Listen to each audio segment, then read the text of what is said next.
Good evening. I'd like to call the Alton Board of Selectmen's meeting, December 28, 2020, to order at 6:11. Thank you for your patience tonight, waiting for us. If you please all stand for the Pledge of Allegiance. A moment of silence. I'll ask Mr. Whitman to lead us tonight. I pledge allegiance to the flag of the United States of America, to the republic for which it stands, one nation, under God, indivisible, with liberty and justice for all.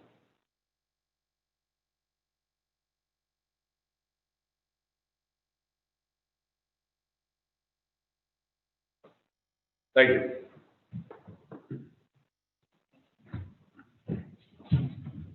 Until further notice, to keep our members and staff safe and to comply with the RSA 91-A, the state of emergency and governor's orders, restrictions on public gatherings, the town of Alton is moving from in-person meetings to remote audio participation meetings. To remotely attend the meeting, audio only, visit our website, www.alton.nh.gov, for telephone access and remote access instructions listed underneath news and announcements on the home page, or telephone the Selectmen's office, 603-875-2113 or 603-875-0229 between 8 a.m. and 4:30 p.m. for the dial-in code and meeting ID for each Selectmen's meeting. Gentlemen, at this time, I need approval of the agenda. Motion, we approve the agenda as read.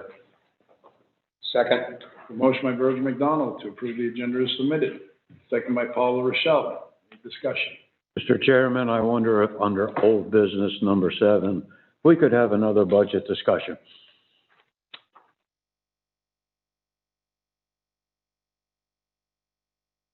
Is that a motion, Mr.? Yes. I'll second that. Motion was made to amend the agenda on old business number 7, budget discussion. Second by Mr. Holt. Any discussion? I'll poll the board. Mr. McDonald? Yes. Mr. Whitman? Yes. Mr. Rochelle? Yes. Mr. Holt? Yes. Mr. Wentworth? Yes. Motion goes back to approve the agenda as submitted and amended by Mr. Whitman, second by Mr. Holt. I'll call for a vote on approval of the agenda as amended.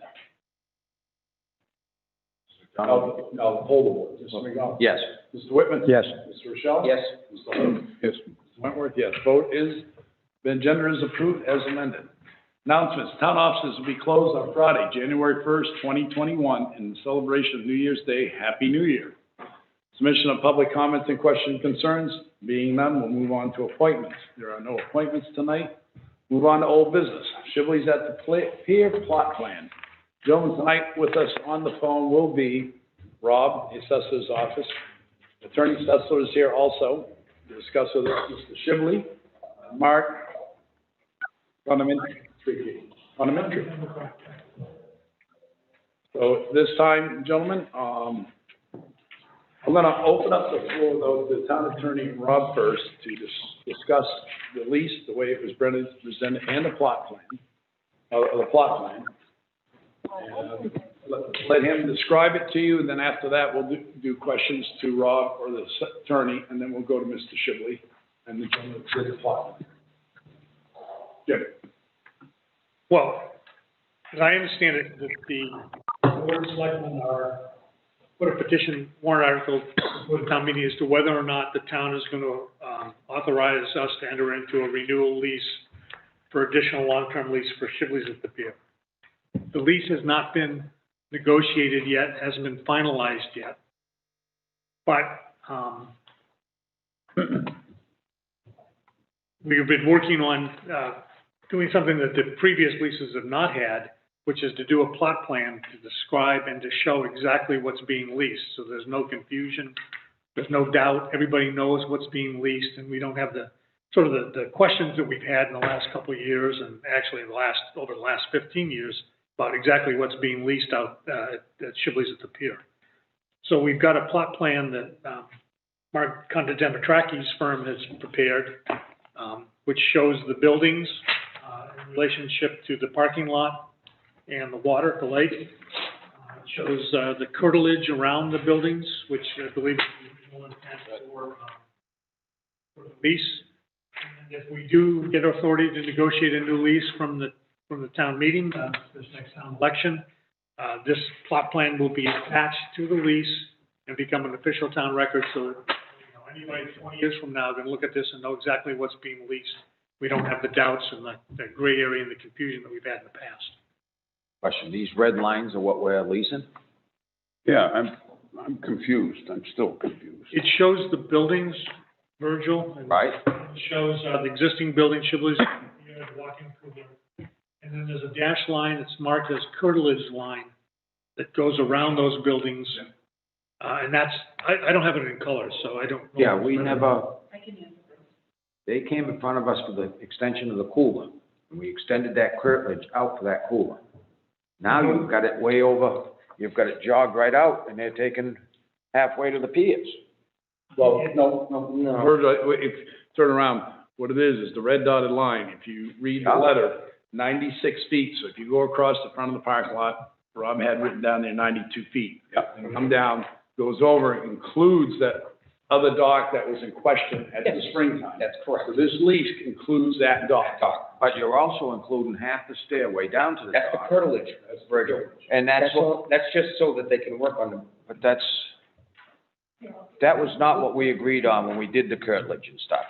They came in front of us to extend that cooler out, and we said, yes, we'll extend the curtilage just to where the cooler is.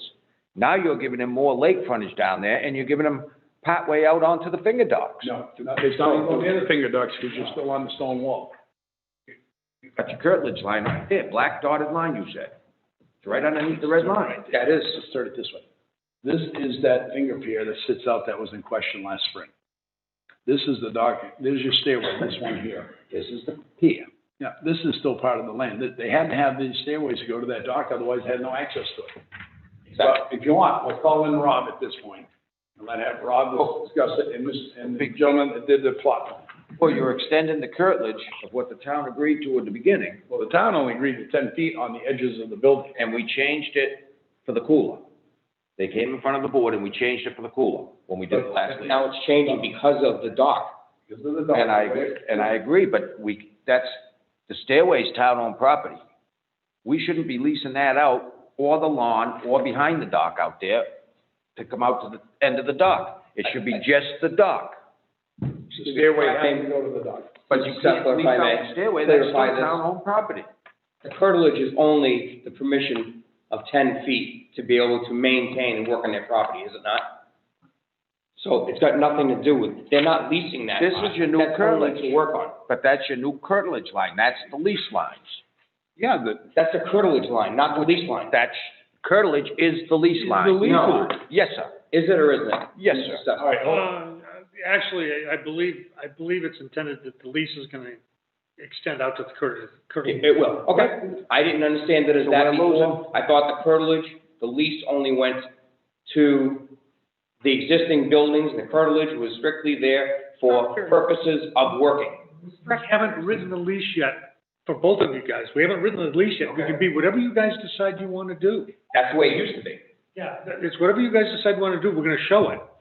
And the whole idea is that once we show it, the agreement that we come to will be finalized. This is what we did based on our input and our direction to Mark, the engineer. If you wanna change it, we can change it. Just tell us what to do. Well, I'm just saying that we shouldn't be leasing out the lawn and everything else. The dock, yes, because he repairs the dock and takes care of that dock.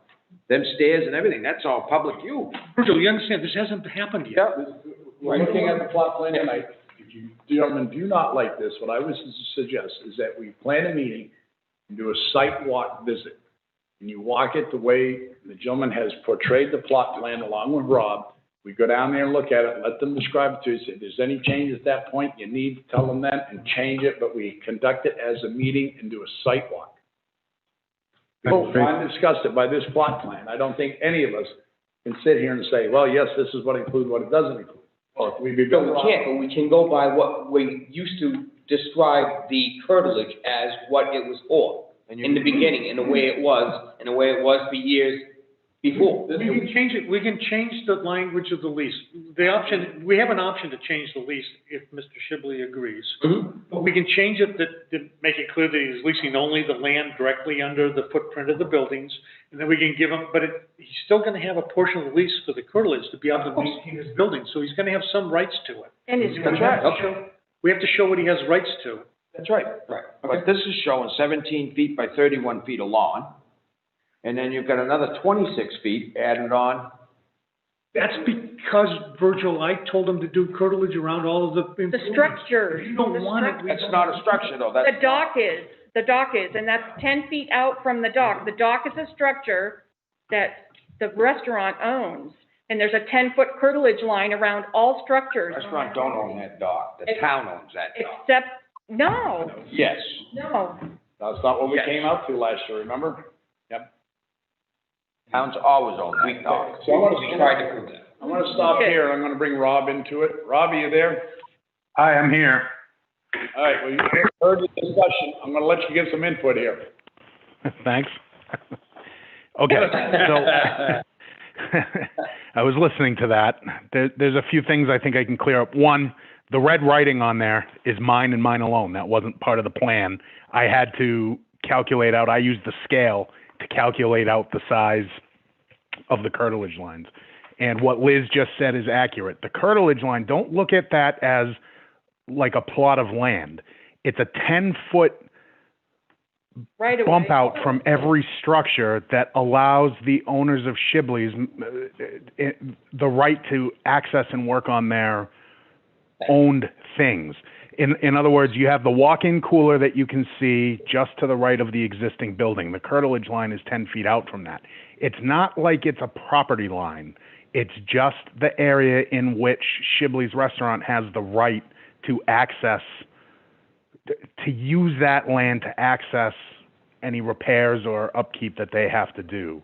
That's the first thing. So it's basically 10 feet off the end of the dock going south, and then it just kind of follows that line. So it's not like that's a marked boundary line per se, or quote unquote their land. It's just that's the land they have the right to use to access anything that does belong to them, which does, as of your discussion in, I believe, September, include that 660 square foot dock. That, as far as I know, we already cleared that up. That's property of Shibley's restaurant.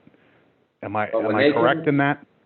Correct. Yes. They came in front of us and added that cooler in there. They put in a bigger cooler because it wouldn't fit. Yep, we and the gave curtilage them line is without changing curtilage. Okay, that's when they had the curtilage, well, that's before you came. Oh, okay. So this is a new plot plan to go along with the new lease. And as we talked last year, as the town tried to spend money on a dock last year, and it came about with the lease and the way everything was written up, that extra dock down there was part of the lease. So the red line you're seeing, it's not the same that they can go put lounge chairs and picnic tables and everything else on. It just shows they have the right to access that dock. That's what I was saying. By 10 feet. So if they had to come down and work on one side, or if they had to bring a crane over, they could crane over that 10 feet and get to access the dock. It's only like a right of way. They don't own it, they don't control it. It's just That's correct. to allow work. That's exactly what I was saying earlier, and that's the way I understood it from before.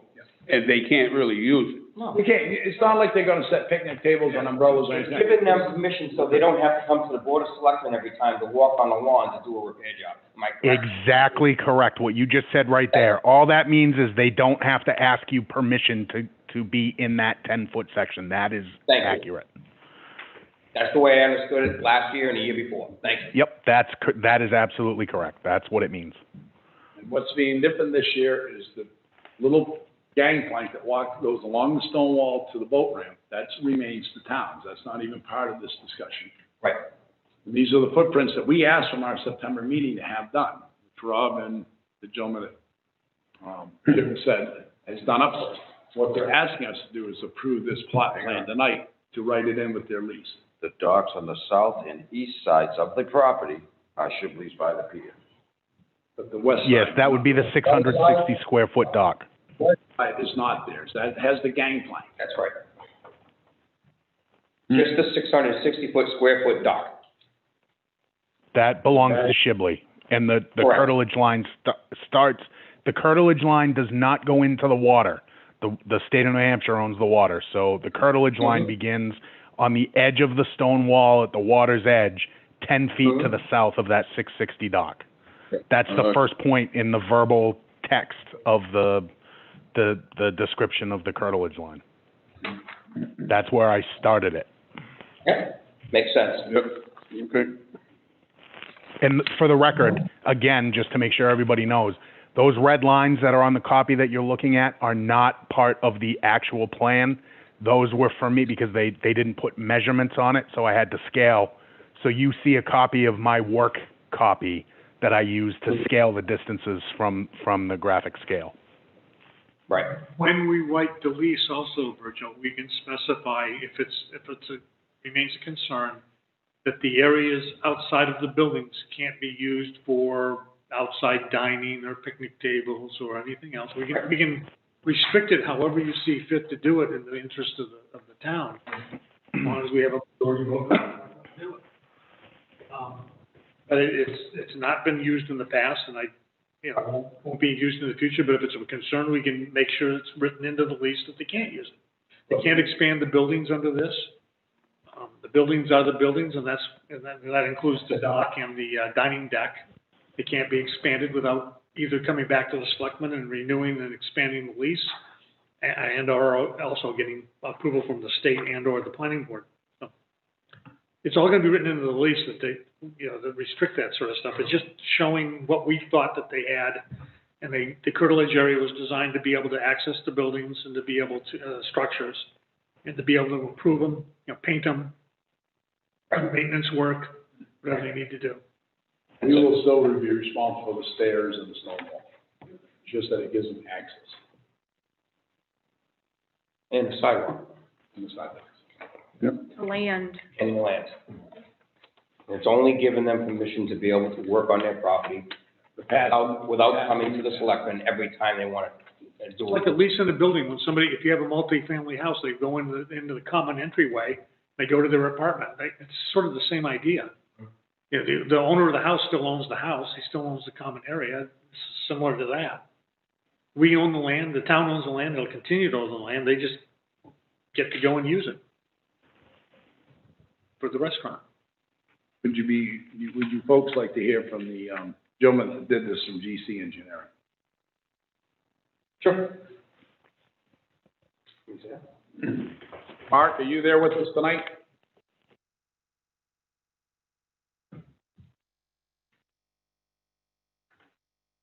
Mark, are you there? Yep, hello, I'm here. Hi, Mark. Reuben Wentworth, Chairman of the Board of Selectmen. I just asked the Selectmen if they'd like to hear from you, so I'm going to open the floor up to the board to see if they have any questions for you at first, and then I'll let you speak on your plot plan you did for us and what we requested. Sure. Gentlemen, do you have any questions for Mark? They have no questions. Would you like to elaborate on your plot plan that we requested from you, sir? Sure, yeah, I mean, obviously we're working at the behest of the selectmen, and so whatever you determine you want the final drawing to look like, we're more than happy to present that to you for your approval.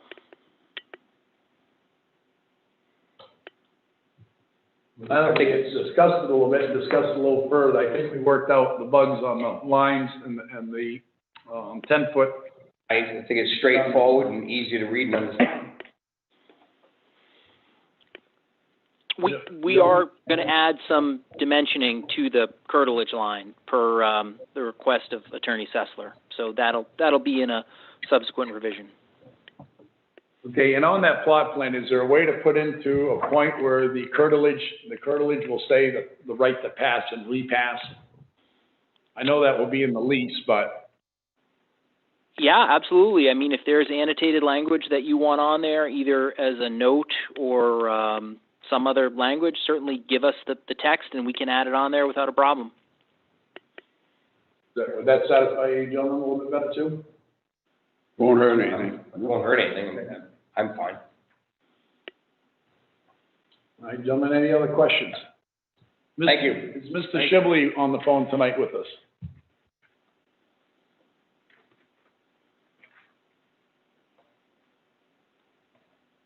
Hi, David, are you there? Hey, Ruben. Hey, Dave, how are you? I'm good. How are you? Good. I'm sure you saw the plot plan. I'm sure you heard the concerns that were brought up at first by the board. Did you have any concerns or questions or comments on this plot plan? No, well, I guess the only thing is in question, the finger dock between us and the boat ramp. Is that included with our property? To the westerly side of your property, Dave, to the boat ramp, is that what you're saying? Yes. That is not considered in this, no. The town would retain that, so for people launching their boats would have access to that. Okay. And then I just wanted to address when Virgil was speaking about the cooler and the permission to expand that area. Several years ago, the town gave us permission to expand that area, but our permit was denied by the state of New Hampshire. So we have never expanded that area.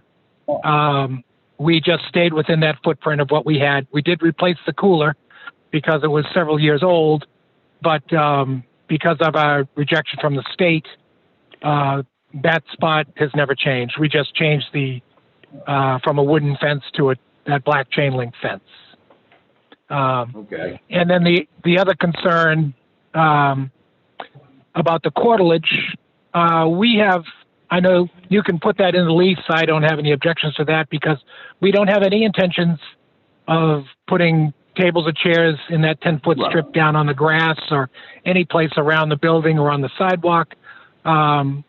So I can assure you that we won't be doing that. But if you're more comfortable putting that in the lease, by all means, I would be okay with that. Okay, thank you, David. Unless this COVID thing keeps up and we gotta shut down restaurants, we're gonna come back to the Board of Selectmen, we'll probably let you have some parking lot spaces to eat. And if you guys, if you gentlemen do have a meeting down at the property at the pier, would I be allowed to attend? Oh, most certainly, it'd be a public meeting, of course. Yeah. Okay. You just have to stay 6 feet apart and wear masks. Okay. Just like that. Just like that, yes, sir. Is there any other questions, Dave? No, thank you. All right, sir, thank you and Happy New Year. Thank you, Dave. Questions Thank you, for guys. anybody Happy New else? Year. Any other questions for the gentleman on the phone? Well, Rob and Mark, I thank you for your work on this. Mark, we'll get back to you if there's any changes. I'm sure Mark or Liz will. We thank you for your time tonight and Happy New Year. Thank you very Happy much. New Year, guys. Thank you much. You as well. Happy New Year. Bye-bye. Gentlemen, what's your pleasure on this, or would you like to do a site visit? I don't think it's necessary. No, I don't think so now. Like to I have a motion to approve the plot plan. make a motion to approve the plot plan as presented. Second. Motion made by Mr. Rochelle to approve the plot plan as presented on December 28, 2020 on Shibley's by the Pier, second by Mr. Whitman. Any discussion? Would we at this time add any language as far as the 10-foot curtilage, or would we wait on that? We can have that added, because he said, once this is approved, he's gonna go back and highlight Then we're the fine. full distances and everything, the scale for us. That's the language would be added into the lease. The other thing you're gonna see, we don't have we're asking them, the warrant article, for permission to enter into the new long-term renewal lease. Right. So when if we get that permission, we're gonna drop a new lease. And when you see the new lease, hopefully you'll see all of that written into it. That'll satisfy everybody's concerns and make sure that everybody's happy. Once and for all. That'll happen then. It hasn't happened yet because we don't have. Right, we don't have the lease or the plot plan approved. Right. Yep. I just want to check that, though, in the, But the plot plan, we absolutely need this with any lease, just so that we know what's going on. Yes, it'll help. We don't want somebody 20 years from now saying, what did they do? That's what we did last year. Yes. Going around in circles. We did it, we thought we had it all drawn up and everything. There's still a motion on the table. Still a motion on the table, but town administrator's conferring with the council on verbiage, I believe, of the lease. Yeah, we say a copy of the proposed lease is available. We haven't done the proposed lease. I guess I'm gonna have to get going. On a double masking. I gotta get going. You gotta get going. I gotta get going. I guess I better get going. Full motion is on the floor, seconded. And do we have any other discussion? If not, being none, I'll poll the board. Mr. Holt? Yes. Mr. Rochelle? Yes. Mr. Whitman? Yes. Mr. McDonald? Yes. Mr. Wentworth, yes. Votes in the affirmative. On the plot plan. I'll have a proposed lease for you for the next meeting, Thank you. Thank you. You. or a resignation. I'm gonna give you a minute's rest Thank you. Gentlemen, moving on to special events application, Castleberry Fairs, July 17th and 18th, 2021, and September 4th, 5th, and 6th, 2021. You have the recommendations of the emergency management team with this. So what is your pleasure on this one, gentlemen? 17, 18, and 17, 14. Seemed like they were all fine. Yep. Follow the guidelines as COVID. Everything will still have to be approved by EMT at that time, if EMT is still in existence from COVID. Yep. Good question for you, though. Go ahead, sir. Could be a mistake. It says date of actual event, 17 and 18. Time of actual event is 7/14. July 17th and 18th, Yeah. Now 2021. go straight across. It says time of actual event, 7/14, 10 to 5. We have three different That's on the events. permit. 7/14. Yeah, do we have three different events? It's on the Actual special event, event. 7/14, 10 a.m. to 5 a.m. Yeah. Date of actual event is July 17th and 18th. Time of actual event is 7/14, so there is a clerical error on that one. I think that 4 is supposed to be a 7. It's a typo. Okay. Because then right below it, it shows July 18th. Yes. Right. And then over on the left, it shows the 17th and the 18th. 18, yeah. Down below that, it shows the 17th and the 18th. It's a typo. Yeah. Yeah. And you have a letter at your seats from the owner of Castleberry.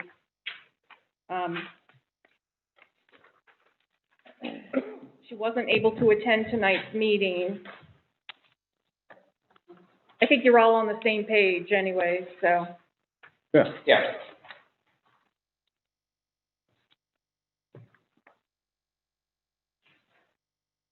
The motion that we accept Castleberry's special event application following the emergency management guidelines.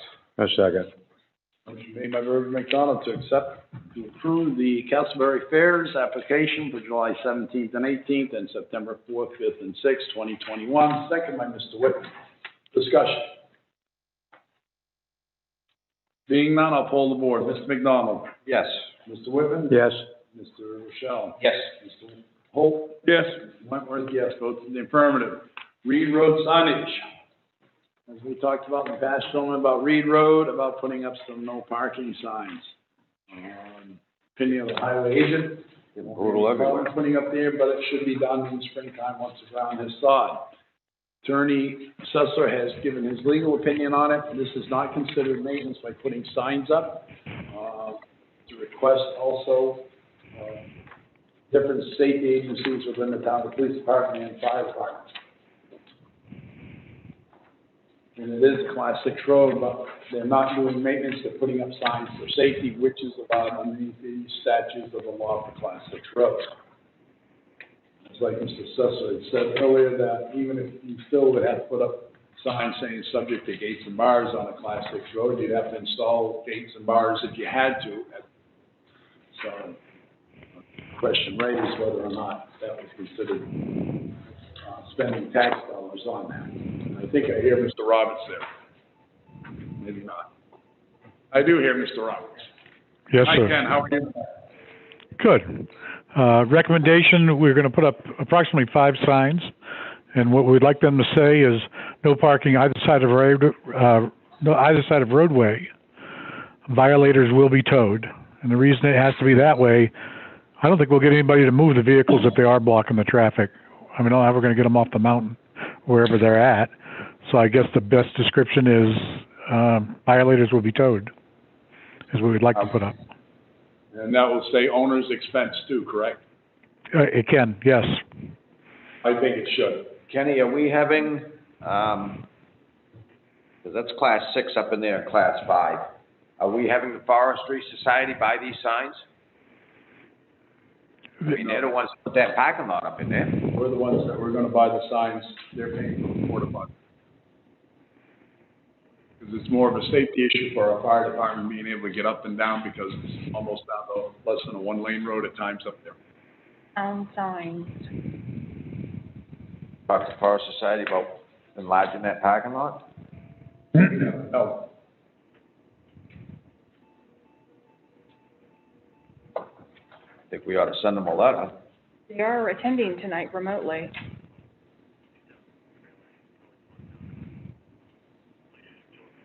The other question We is, do have Kerry Deegan from the Hampshire Forest Society on the phone tonight. If you'd like to hear. This is more tonight to talk about the discussion of the signs. If you'd like to talk about expanding the parking lot, I think that should be done at another meeting, not tonight's meeting. Hello? Hi, Kerry, how are you? Reuben Wentworth here. Great. Can you hear me? Yes, ma'am. Yes? Sorry. Yes. Yeah, we've had a lot of trailhead and trail overuse issues this year. I think that it's not just Mount Major, it's every, access point on Mount Kearsarge, Sunapee, Monadnock. It's very much, I think, a COVID-driven phenomenon. So we're hoping that this won't last. This won't last as long as, as soon as there are other diversionary things out there like theaters and bars, restaurants, things that people can go to safely, that there won't be quite as much pressure on our hiking pinch points. So we would be really happy to hear about that. The signage on the road, we've been talking to a number of other towns around the state. Similar problems at trailheads, but we aren't going to be able to enlarge every parking lot. Unfortunately, it's just not in our budget. It's not something that we can do. At least, not immediately for sure. But we would like to put a sign in the parking lot that says parking restricted to lot, no roadside parking, and try and control the use through that and through your signage on the road. And that has worked in other places, I will say, where problems. Really keep the numbers down at the trailhead and also allow for safe passage of emergency vehicles and whatnot. Okay, thank you. Gentlemen, any questions? Okay, there are abutting neighbors that would be, if allowed to speak. I don't know if you want to hear from the abutting neighbors or you just want to move forward with this open no parking. All right, now you would have John Adams on the phone, Brad Woods, and Michael Amaganioli. I believe that's how it's pronounced, but I could be wrong. well, I think we're in agreement, Mr. Chairman, about the signs. We need to do something. My question is the enforcement of it. You mentioned vehicles will be towed. Yes, sir. Do we have that authority to tow the vehicles? Yes, sir. We have to. Ordinance, we have that authority to tow vehicles, and by being posted per order of the selectmen, no parking on roadway, owner subject being towed at their expense. We do have that authority.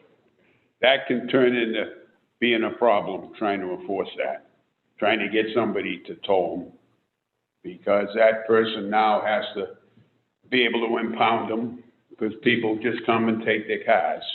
I've been through it because I have my, but it's a start in the right direction. Well, I know that on the state roads where we put no parking, I don't know if any got towed this year, but I know in the past when they've been towed, they go, Pittsfield Towing is the one we had the contract with for years. Police department, they've had them towed there, and if you want your car back, you gotta pay for it, Pittsfield Towing. Good, okay. All right, yeah, I mean, if we got a contract with somebody. I don't know if that's who the police department still has, I don't remember, but the chief is on the phone tonight, my understanding. Before. We needed to get a hold of him. Chief Heath, are you there tonight?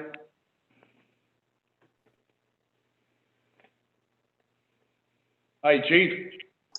Can you hear me? Yes, sir, I can hear you. Great. Yes, to answer your question, we still use Pittsfield Towing, and we do have every authority to go ahead and tow vehicles, impound them based on statutory language. Even if we didn't put signage up, we would still have a legal right to tow any vehicle that obstructs a right-of-way, because it's a safety hazard for the residents that live on that road if you can't get apparatus up there. So it's against the law, even without signage, for anyone to block or obstruct a driveway or right-of-way by state statute. By doing the signage that we've recommended, we're giving everybody fair warning, which I think is only right, that there is no roadside parking, and that way, if they're not aware of the state statute of blocking a right-of-way, they're being informed by the signage. Okay, thank you. Very good. Did it satisfy you? Yep, very good. Gentlemen, any other questions? Okay, well, I need a motion to approve this. If somebody would. Make a motion to approve the signage, for Reed Road. I'll second that, Mr. Chairman. Motion has been made by Mr. Rochelle to approve the signage for Reed Road, be installed by the Highway Department in the spring after the ground is thawed. Seconded by Mr. Holt. Discussion. I'll poll the board at this time. Mr. Whitman? Yes. Mr. McDonald? Yes. Mr. Holt? Yes. Mr. Rochelle? Yes. Mr. Wentworth, vote is yes, and vote is the affirmative. Thank you, folks, for attending tonight's meeting. Moving on to number 4, Fire Department vote, RFP. As stated, we asked the Fire Department to come back to the RFP on the new fire boat, which is estimated to cost $300,000. In front of you, you have everything they're looking for. I will call on the fire chief and Mr. O'Brien if they're with us tonight. Good evening. Good evening, sir. And Captain O'Brien should be on as well. I am. Pat, are you there tonight? I am. Good to hear your voice, sir. Likewise, only I can see you. I want you to see me. So as So the Pat only is the resident expert on the all things boating, as far as the fire department goes, I'm going to let him explain some of the stuff that you see in the RFP. So I was happy to see that you made sure you put your radios into the RFP. I was happy to see that. Thank you.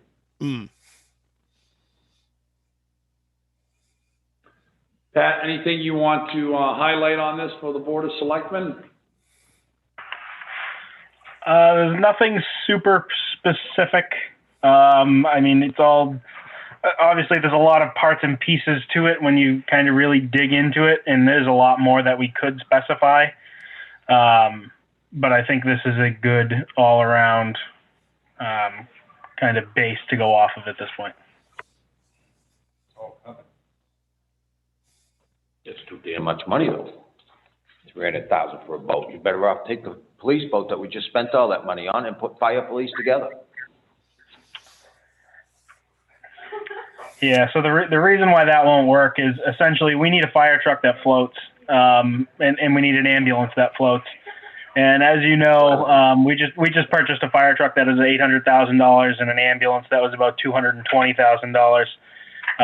So really combining all those into one at the $300,000 price tag, really in the grand scheme of things, is not that bad in the terms of emergency vehicles. How many fires have we fought out there this year? This year in particularly, I can remember one that almost took someone's house. I don't have the specific stats of building fires. We didn't have a building fire. But what we do know is, much like the Christian Conference Center fire, is when a fire starts out there, it is going to be very difficult to stop, and we need all the horsepower we can out there as fast as possible to make sure it does stop without taking 50 homes. The other thing, I'll just inform Mr. McDonald, because he wasn't here last week, we discussed this the week before. You were looking to take $150,000 roughly from the revolving fund of the ambulance, and also $150,000 from your capital reserve, equipment reserve fund to pay for this. Am I correct still on that? Yes, that's correct. Okay. I thought we were building that ambulance fund for when we needed an ambulance. Right now, as of 2 weeks ago, that building fund, the revolving fund had $675,000 in it. So it has the money to replace 2 ambulances as it is, with still money left over. The reason they talked about using half of the $150,000 out of the revolving fund was because it is half the time on these runs that they do have been for ambulances. So they felt it only fair that that part of the ambulance revolving fund paid for this. It is licensed as an aquatic ambulance. And that would take some of the weight off the taxpayers of the community from having to put it on the tax bill. It's only Still on the tax bill. One way or the other, they're still paying for it. In a certain part of the way, they are paying for it through their insurances, yes. But it does not still get hit on the tax bill. $150,000 won't, because it's coming from the revolving fund, which is from donations when asked for the ambulance use, and also from insurance companies. So the fees are coming from the insurance company, which we all pay into the insurance companies, yes. But this is a way to take some of the weight off the taxpayer from their tax bill itself. I cannot see spending $300,000 on a boat that spells break out another 1,000. I can't see that. The old boat that you're looking to replace is from 1997, is that correct? That is correct. And we can't find one from the Coast Guard or anywhere? Military, Coast Guard? Unfortunately, the town specifically has been down that road before. I'm not sure if you remember the last police department boat that was donated. When you use the term break out another 1,000, that was truly the scheme of that boat. Generally, from my personal findings with the federal government, they usually go with the absolute lowest bid. So when they're done with a particular vehicle, it's usually pretty well at the end of its lifespan. And as you probably remember with that boat that was donated, it was severely waterlogged and had drivability and runnability issues. And it only lasted a couple years before we needed to replace it.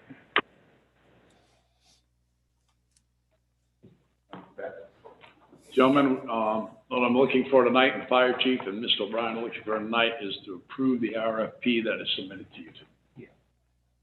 Make a motion to approve the RFP as it has been presented for the bid for the fireboat.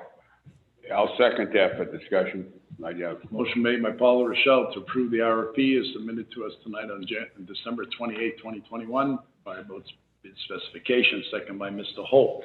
Discussion. Mr. Holt. Yeah, I all along, I've had the same concerns Virgil has. It's $300,000. And, you know, I understand it's for the island properties, basically.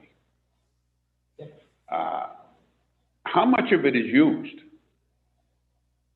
How much what is used, sir? Well, can you get away with a different boat? It's going to sit. I mean, this is kind of a high-end piece of a, you know, I understand it's needed, but we're not approving the purchase of it tonight. We're just approving to go out to bid. So I'd be interested what they can come back with for bids. That's why I second the motion to do it. But I have concerns of spending $300,000. I do too.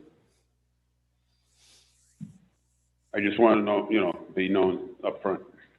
I'd like to see what they could. I don't own a boat. I just want to see what they come up with. Well, I think everybody owns a boat. Just like me. So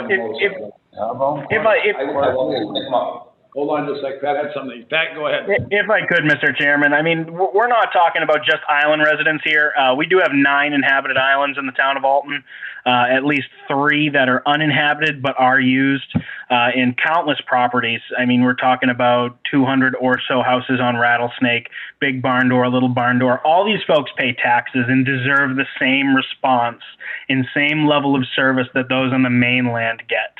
If this particular boat goes through with its 20-year life expectancy, that's $15,000 a year in the grand scheme of things, and that's just island residents. Never mind all the folks in town that own a boat. We respond to several water skiing or tubing incidents every year where people are injured in the water, and we have to help get them out of the water and that kind of thing. So yes, it serves the island residents. It serves every boater that comes through this community. We use it for various assessing and building inspecting duties when the police boat is not available, various details. We've assisted Parks and Rec with it as a work platform. The amount of situations where this is used and it's needed to function at the level of service of an ambulance and as a fire truck is well worth, in my personal opinion, as a taxpayer and a member of this organization, the $15,000 a year that it'll cost the community. It's kind of important to remember that the boat is not just used to bring people from one place to another. As far as the ambulance service goes, it's going to be used to care for people from one place to another. A lot of boats don't have a place to put a patient that needs to be laying down in a spot where they can be laid down and have a provider actually work on them.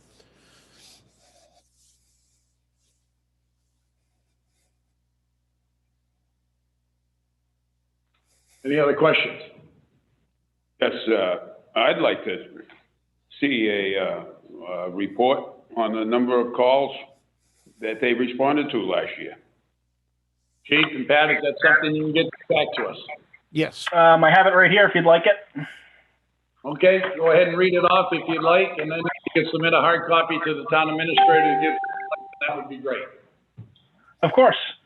So we have back to 2018 here available, or I'm sorry, 2015 available. On average, we respond on about 15 to 20 incidents per year, and that's actual incidents, emergencies. And then on top of the service calls, whether it be for the assessor, Parks and Rec, the fireworks details, all of that, it would be on top of this. Just a few, we got toned for a search on Rattlesnake Island, an EMS call on Rattlesnake Island, a bomb scare with something in the water off of Trask Side Road, a water rescue, unspecific location, another EMS call off the shore, Peggy's Cove, another EMS call, 358 Sleepers Island, another water rescue, Barn Door Island, 800 Rattlesnake for an outside fire, Big Barn Door Island for power lines down with an outside fire, and 34 Sleepers Island for a woods fire.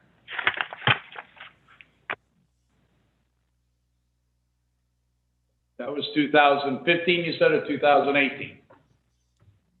Nope, that was just this past year. I was just saying, on average, going back to 2014, we respond on approximately 15 to 20 incidents, actual calls for emergency service per year on the islands. Any other discussion for Mr. O'Brien and the chief? Being none, I'll call the motion. Mr. Holt? Yes. Mr. Rochelle? Yes. Mr. Whitman? Yes. Mr. McDonald? Oh. Mr. Wentworth, yes. Vote is the affirmative, 4-4, 1 against. Thank you. Thank you, gentlemen. Have a good night. Don't go too far, because you're going to be needed again later on in the warrant articles. Thank you. All right, gentlemen, moving on. Last week, I brought up trailer parking in the Bay Area. Had a taxpayer approach me, someone did after that, about snowmobile parking, until the list freezes to get from one trail to another trail. And I talked about down by Jones's Field, the cul-de-sac, if you want to call it, or roundabout there, wasn't plowed. Mr. Roberts, that next morning, had his crew down there plowing and had it wide open.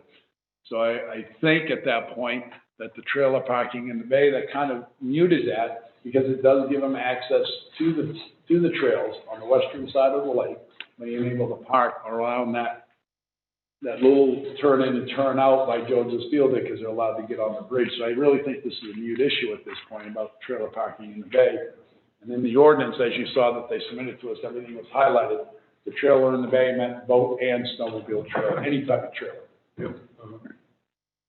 So do you folks have any other questions or concerns on that? Nope.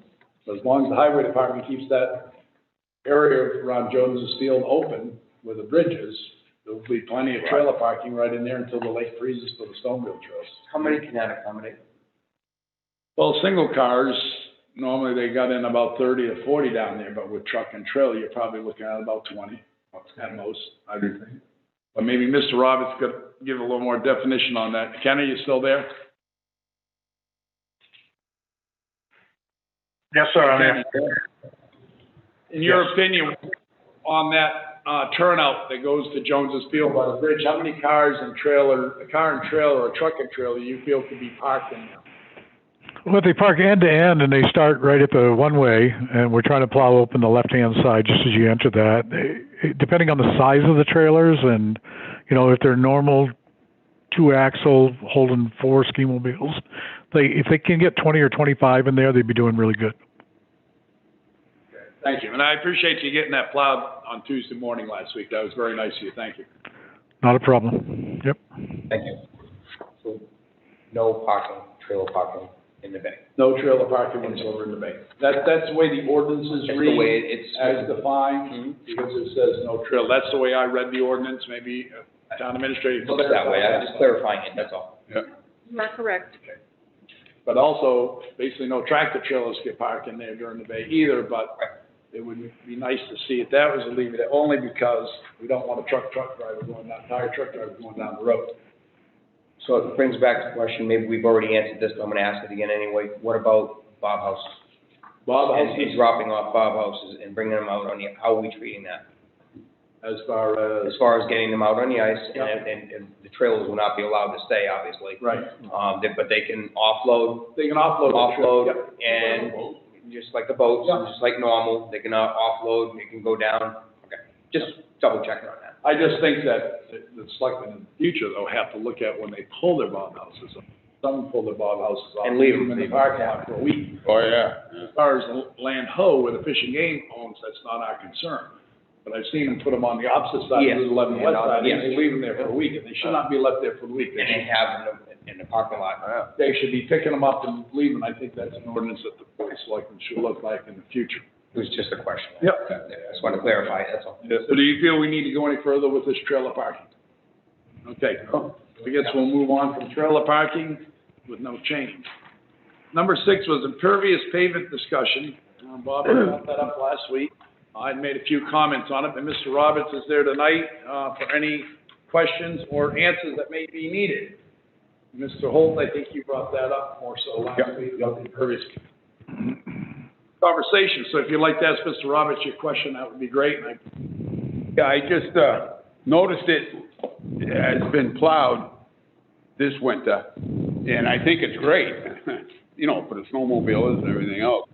But I was told in the past that we couldn't plow it.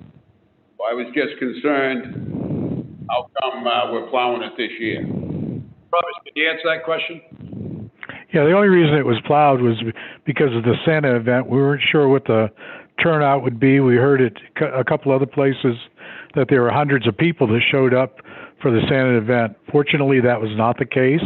That's the reason we opened it up. And I think if you noticed, like Winter Carnival last year, we did open up the extra parking all the way across. One thing we do with the snow in the bay, on the bay parking lot on the water side, we take it over and we stack it on top of the sidewalk so we can kind of disillusion ski mobilers from driving up over the concrete and the curbing and wrecking it. So we will continue to do that. But we can open up the parking lot. The only thing it's harder to clean the impervious pavement. So what will the policy be for the rest of the winter? That'd be entirely up to the board. We open it for Winter Carnival, but that's probably the only time that we open it up, other than this Santa event was something special. How much more time does it take to clean it, Kenny, if we plow that? Oh, it would be another couple hours, but we're gonna take all the snow and stack it. If we're gonna do that, we're gonna stack the snow right directly on top of the sidewalk to protect it. That's what we had to do we kept the right-hand side of Winnie Ave open, which was towards Pops, and that's what we did with all the snow. We stacked it on top of the curbing so no one could drive up over the curbing with ski-mobiles and do any damages to the concrete. We could do the same down there. It would just take us a little bit more time. So we can plow that if we want. He just stated, yes, you can. It's up to the board what you'd like. So if you'd like to make a motion to have it.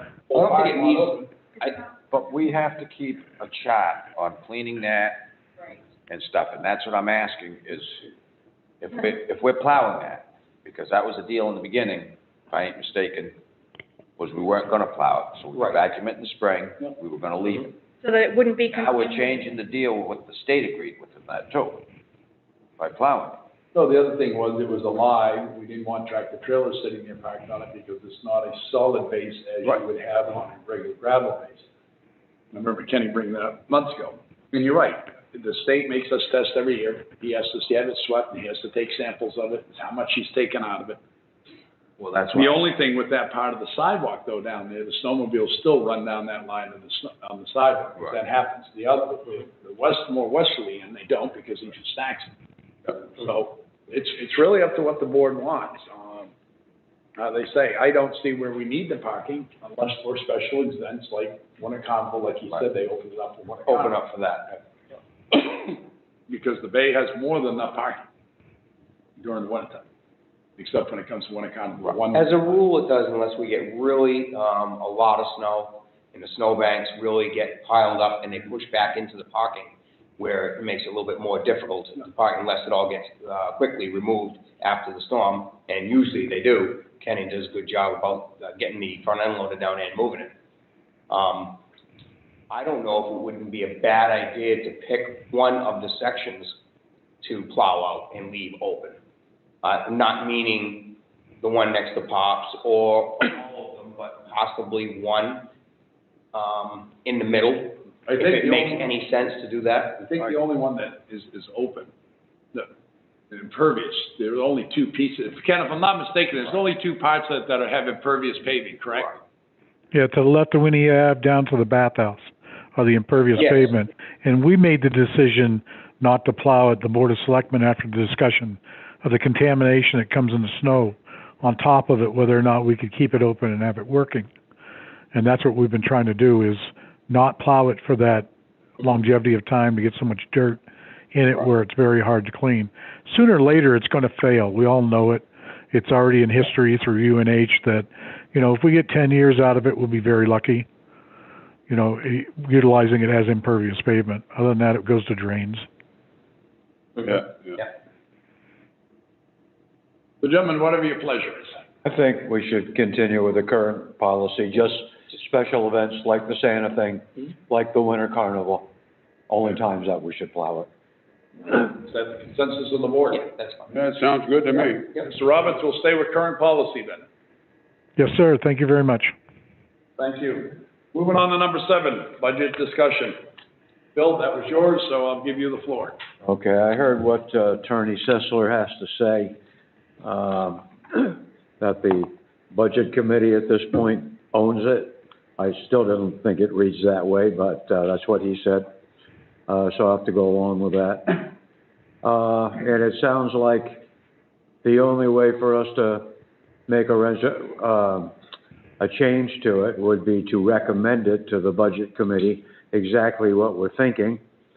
And it sounds like the best way to do that is at their public hearing, which you can only get to through Zoom or telephone or whatever it is.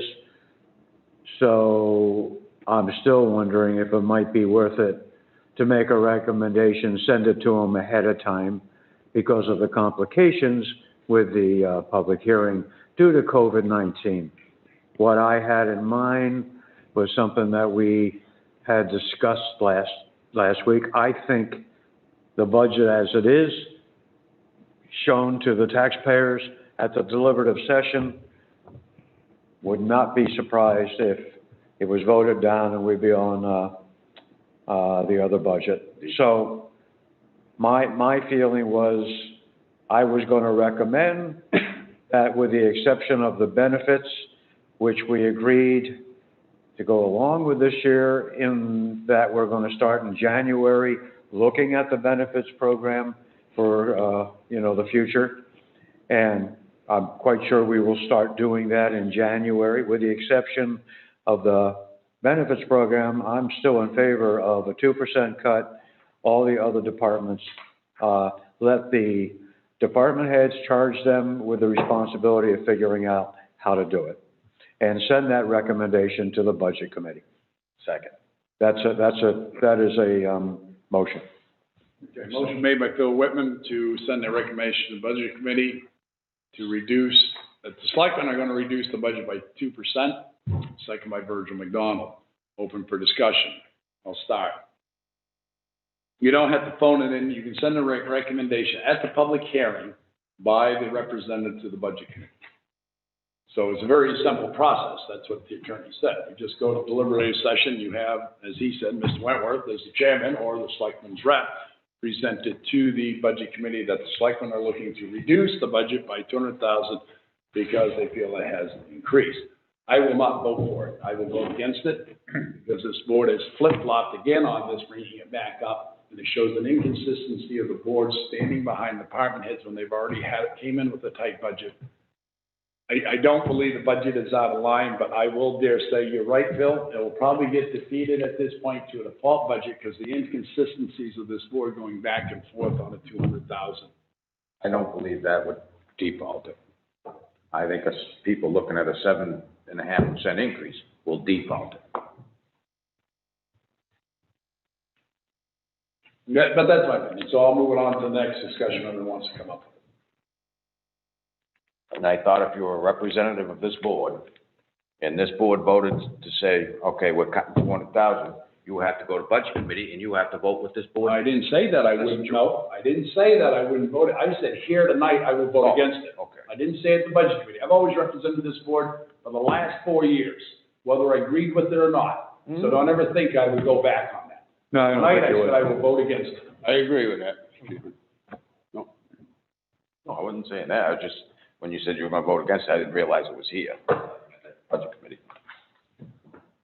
But I might call in sick that night, so Bob would have to go and support it. So just to clarify my motion, this is excluding the benefits package, so. Vote. Rubens said that. Yes, I said. Yeah, I just wanna make sure. I didn't say excluding benefit package, no, you just, it's up to, you can say excluding budget, but I would still say your best percentage, just say 2% out of the operating budget. And that leaves it up to department heads or the board of selectmen to figure out where they're gonna make that cut. Okay? Well, it's very similar to the default budget. I mean, if that gets voted in, we live with that. It's a bottom line. Right. Yep. We've Basically, done that before many 2% times. reduction is the bottom line. And I'm in favor of it.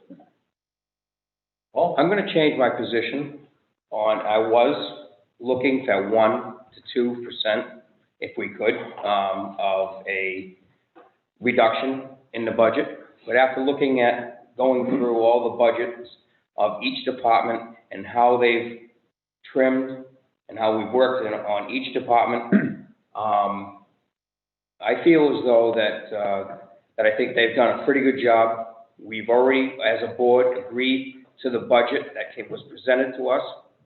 The budget committee agreed to the budget that was presented to us.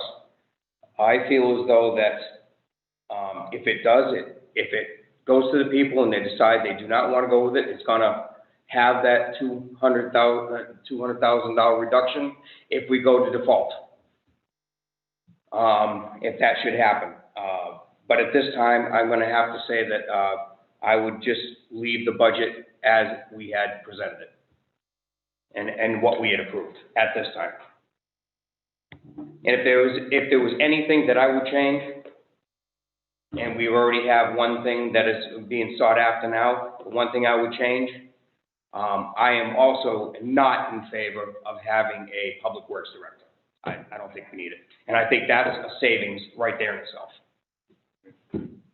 Appreciate it. Mr. Holt, any more? Well, it's less of a cut than the default budget, 2%.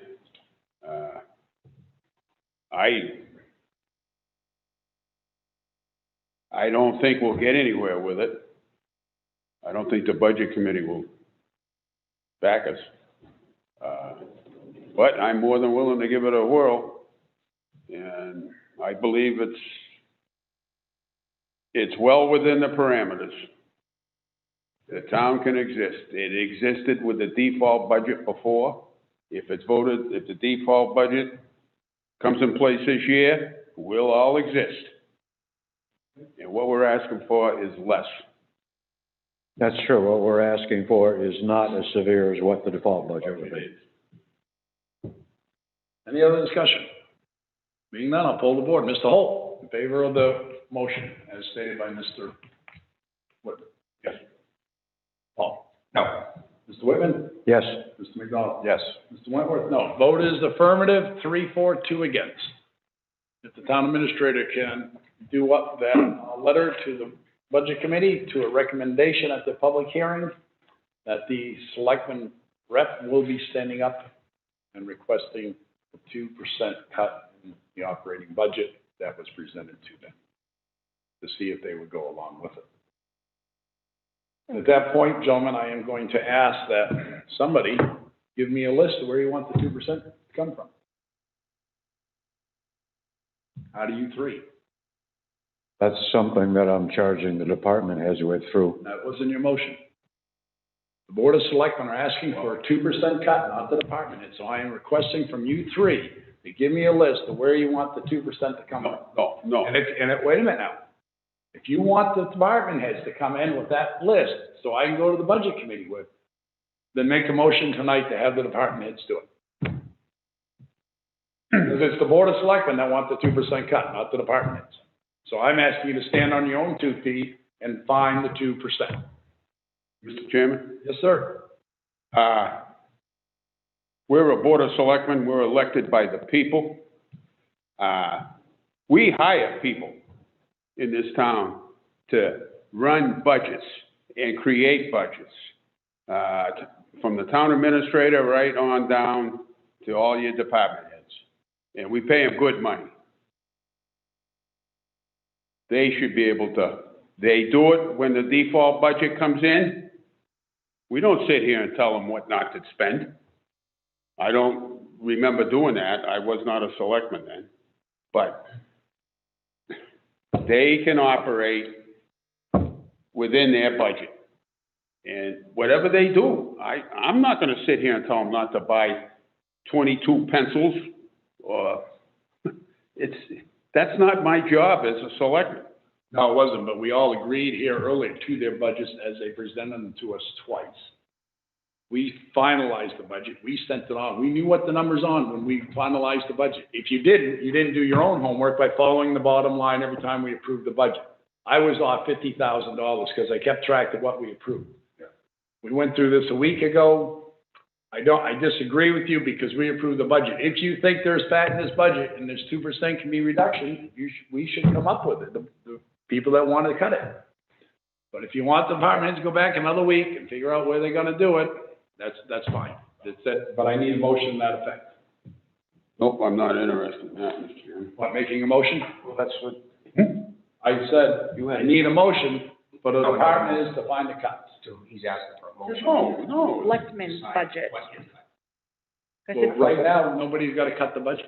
well, Phil had it in I his thought that motion, was but in my department budget. heads I thought that was in my. I did not hear that in his motion. Yeah, he had it in his motion that the department heads, to have the department heads cut 2% out of budget. Yeah. Okay. Then the department heads will cut the budget. The town administrator, if you could notify all department heads, I need a list, because the budget committee is going to ask me where that 2% is coming from, before they would even agree to a 2% cut, because I know there's going to be certain members saying, well, where do you want the 2% to come from? So I'm going to need from the department heads where the 2% from their budgets are coming from. and I just want to clarify that, where the 2% is coming from out of the Selectmen's proposed budget that was given to the Budget Committee, not out of the department head's budget. So you're voting for the department heads to do your job, by making these recommendations of cuts out of the Selectmen's budget. And that's fine. It's just that, Madam Administrator, if you could have that done, I because will. that was Mr. Whitman's motion. If I have that list, so when we send this over to the Budget Committee, that all their members can see in writing where these cuts would come from. Does that sound fine with you, gentlemen? Okay. And I will be there that night. I will not call out sick, because I will represent the board. Unless I get COVID. God forbid I do. Anything else for old business? Being none, we'll move on to number 1 of new business, encumbrances. As you see in your list tonight, the police chief is asking to encumber $91.20? $6,080. Well, plus the match, which is another $3,040. It's not $91.20. But isn't the bill only for $6,080? How they get that? What was that? Yeah. Hi, chief, are you there tonight? It reads 6,080. Yes, I'm here. Can you hear me? Yes, sir. So before I let you start, because then I'll get my question out of the way. Oh, yeah, here's. When was this grant awarded? During this year? Yes. Okay. And what you're asking for is to encumber $6,080, is that correct? Yes, the grant, when I say this year, it's a fiscal year, so it wasn't, the awards didn't get put out until late this year, approximately maybe a month and a half, 2 months ago. Okay. Pull away from the phone. I thought it was the beginning of an MGM picture. So you're asking for $6,080, but $3,040 is coming from the grant, correct? Correct. So when you get the grant money, the surplus fund will be refunded $3,040. Is that my understanding? Yes. All right, gentlemen, I'll turn the floor over to one of you guys right now if you have any questions for the chief. Chief. Yes. Paul LaRochelle. Oh, what happens with the old vest? The old vest, see, the vest has a shelf life. And every year we apply for this federal grant when it's available, because the restrictions on the bulletproof vest break down through sweat, water, moisture. I'm sorry. He's got Chief, you got such an echo in your background that I'm having a hard time hearing. Okay, I'll tell you what, I'm working off of my computer, but I have my cell phone here, so if Josh wants to, I'll call in real quick on my cell phone. Okay? Yes. Sounds good. Yeah. Okay, give me 1 second. Sounds like I'm watching Channel 7 News. Yeah. The guy's at home in his greenhouse. I was gonna ask for the weather schedule next, but that's okay. We have talked about this before. Yes, we did, last year. Last year, and we talked about the shelf life, and I had asked them, I didn't know the shelf life for a bulletproof vest. But I was curious as to what they did with the old ones, and I'm waiting to hear what you said on that.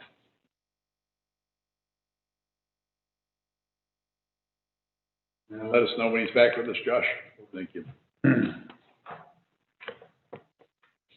That's an important piece of equipment, though. Yeah, it is. That. I didn't know they expire Yeah. as a material. I don't know what the life expectancy is. They're replaceable. Hi, Chief, you back with us? How about that, guys?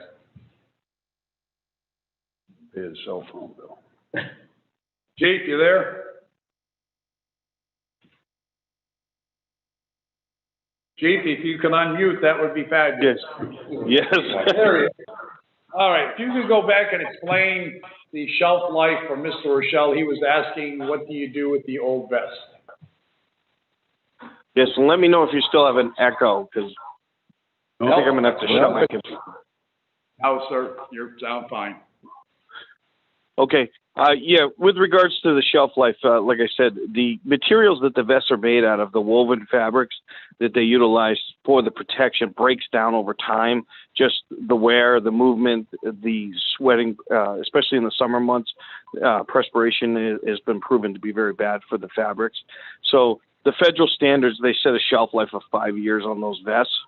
And to help aid agencies, especially small agencies, because vests are such a large cost, they've developed this bulletproof vest grant so that we can apply each year. We cycle through and we have them offset so that not our whole department will be up for new vests at any given point. We usually do 3 or 4 vests at a time throughout the agency. As far as what we do with them, we do the ones that are in better shape, we do hang around as emergency backups. We also utilize them for testing on occasion, as far as testing different calibers of weapons, different locations to see what the impact and what to expect when a projectile hits them. But as far as doing anything further with them, we cannot resell them to the general public or anything like that, because we would be assuming some liability for selling vests that are supposedly beyond their shelf life. Okay, thank you. Yes. Any other discussion with the chief? Sounds good. All right, gentlemen, I'll entertain a motion to approve the chief's request. Make a motion that we allow the chief to incumbent the $6,080 for the bulletproof vest. Second. Motion made by Virgil McDonald to approve the request of the police chief to encumber $6,080 for police vest. Second by Mr. Rochelle. Any further discussion?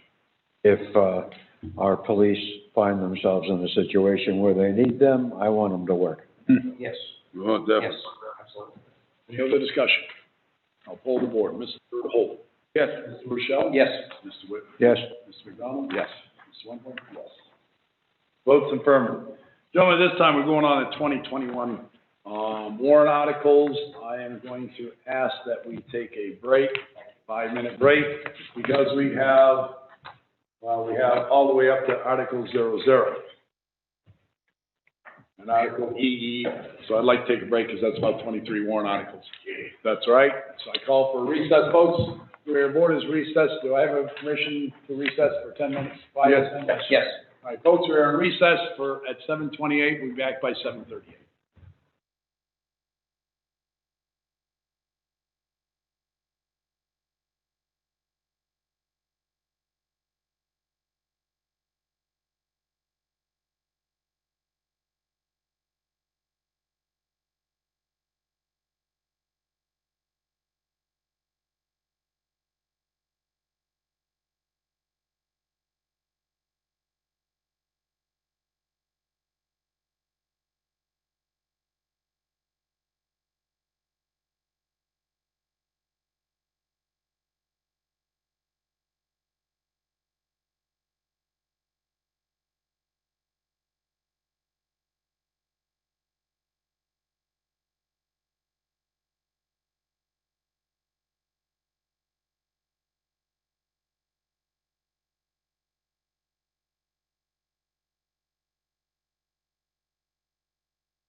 7:34. Gentlemen, before you tonight, you have the proposed warrant articles. Before we get started on this, as we had stated earlier, the town administrator had, we did not use anything out of the surplus fund. I'm recommending tonight, after we go through these, we go back to them and see which ones should be taken out of the, money should be taken out of the surplus fund to pay for them.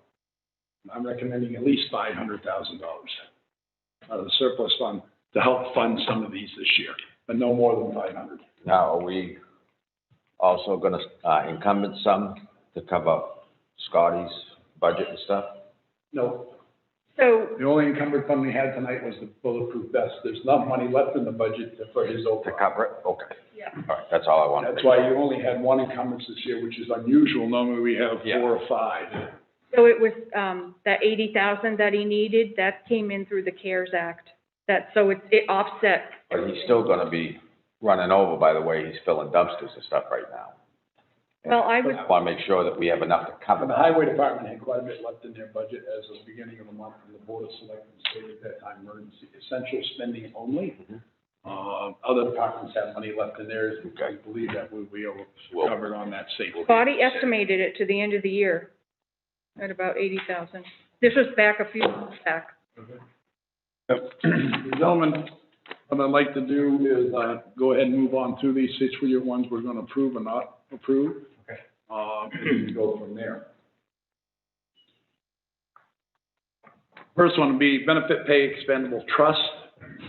A, $50,000. See the vote, the town will vote and raise appropriate sum of $50,000 be added to the benefit pay expendable trust fund previously established 2001. So funds recommended by the town auditors to be used to pay benefits accrued by town employees and redeemed when they leave employment with the town of Alton in accordance with the town personnel policy.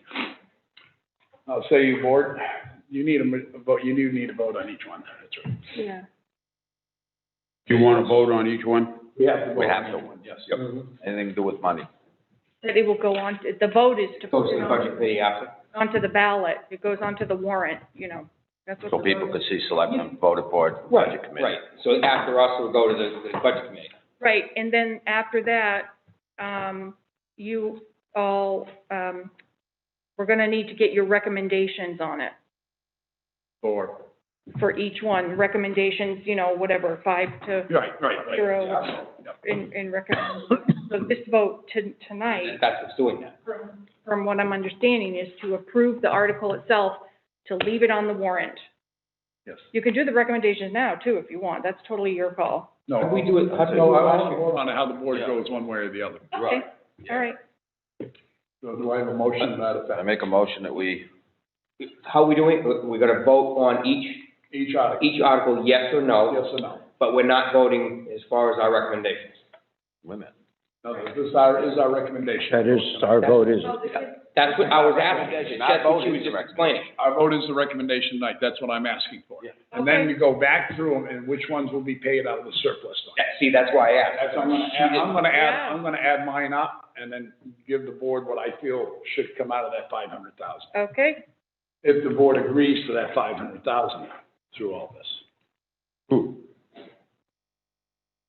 I talked to the town administrator about it tonight, told her what I was gonna do, and she felt comfortable with that, but she didn't feel, and I said, I do not believe in using $1 million or anything above 500, and she felt the same way. She wants to back me up on that.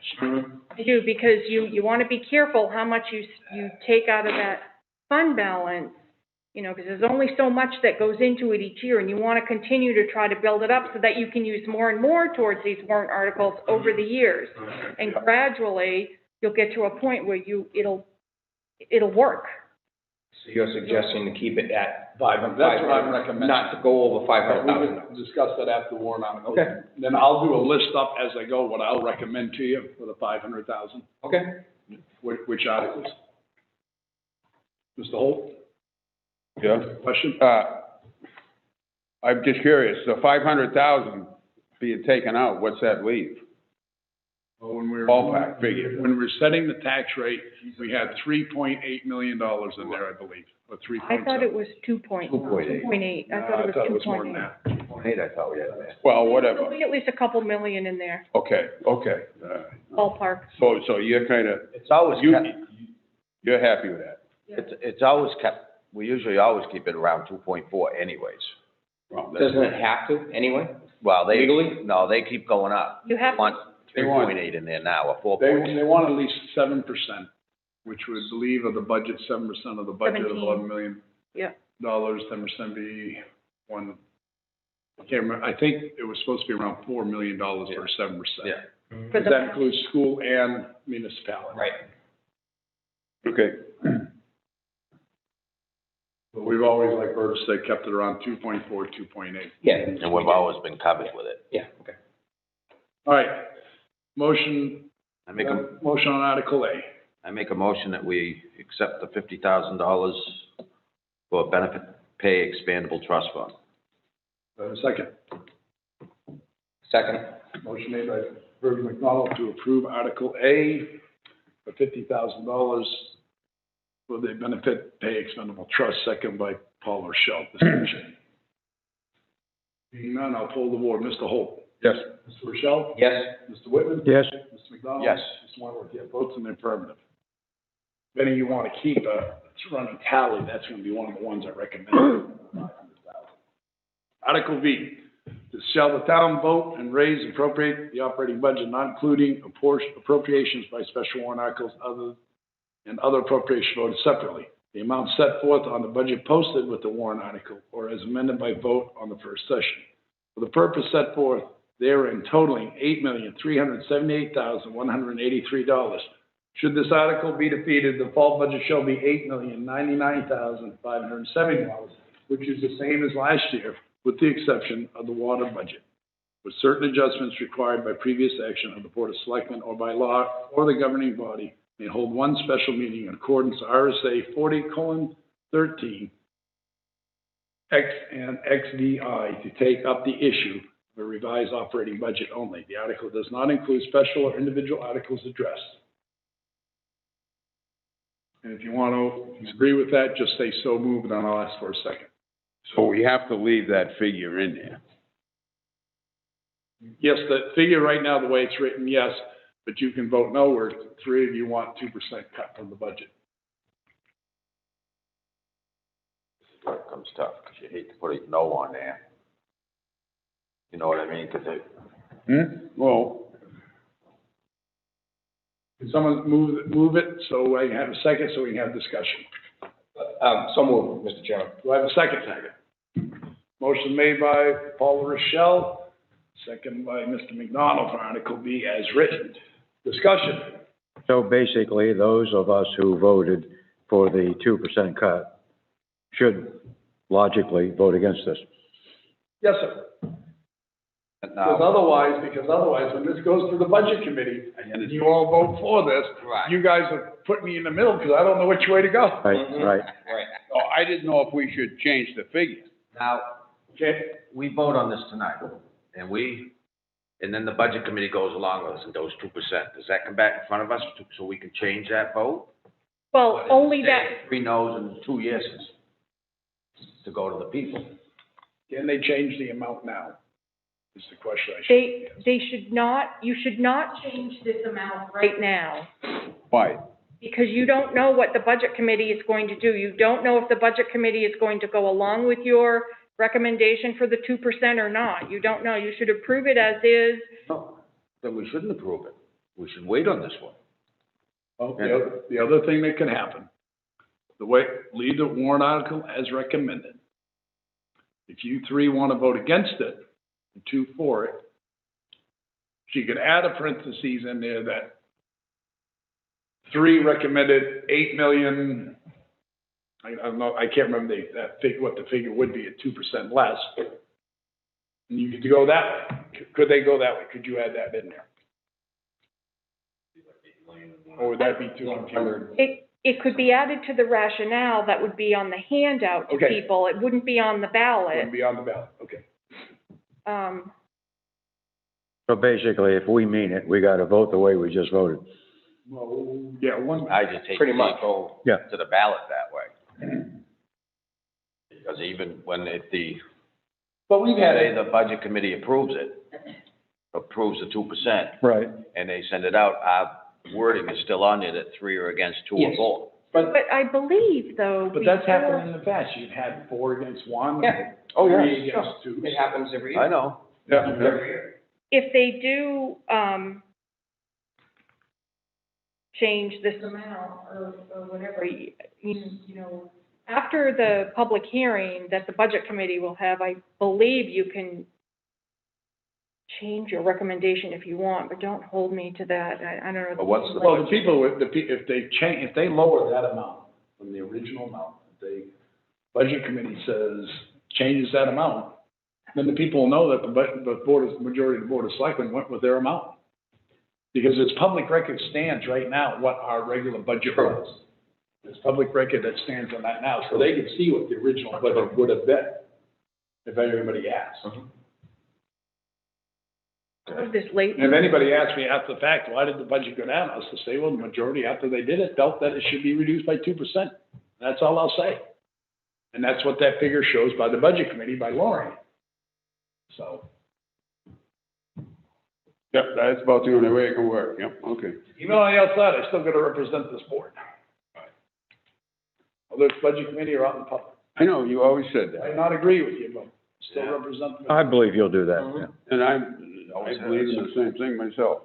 And they ask me why I didn't vote for it, I'll tell them why, because I came up with the original budget from the department heads, reviewed it with them twice, and I stuck to my figure. And that's what I'll leave it at. I'll say the 3 just felt it got too high, did not realize it, they wanted it reduced, 2%.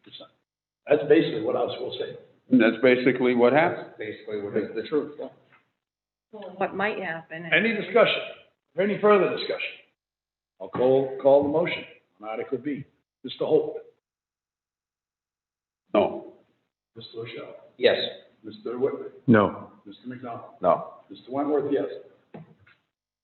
So that's, Vote is 2 for and 3 against. Okay.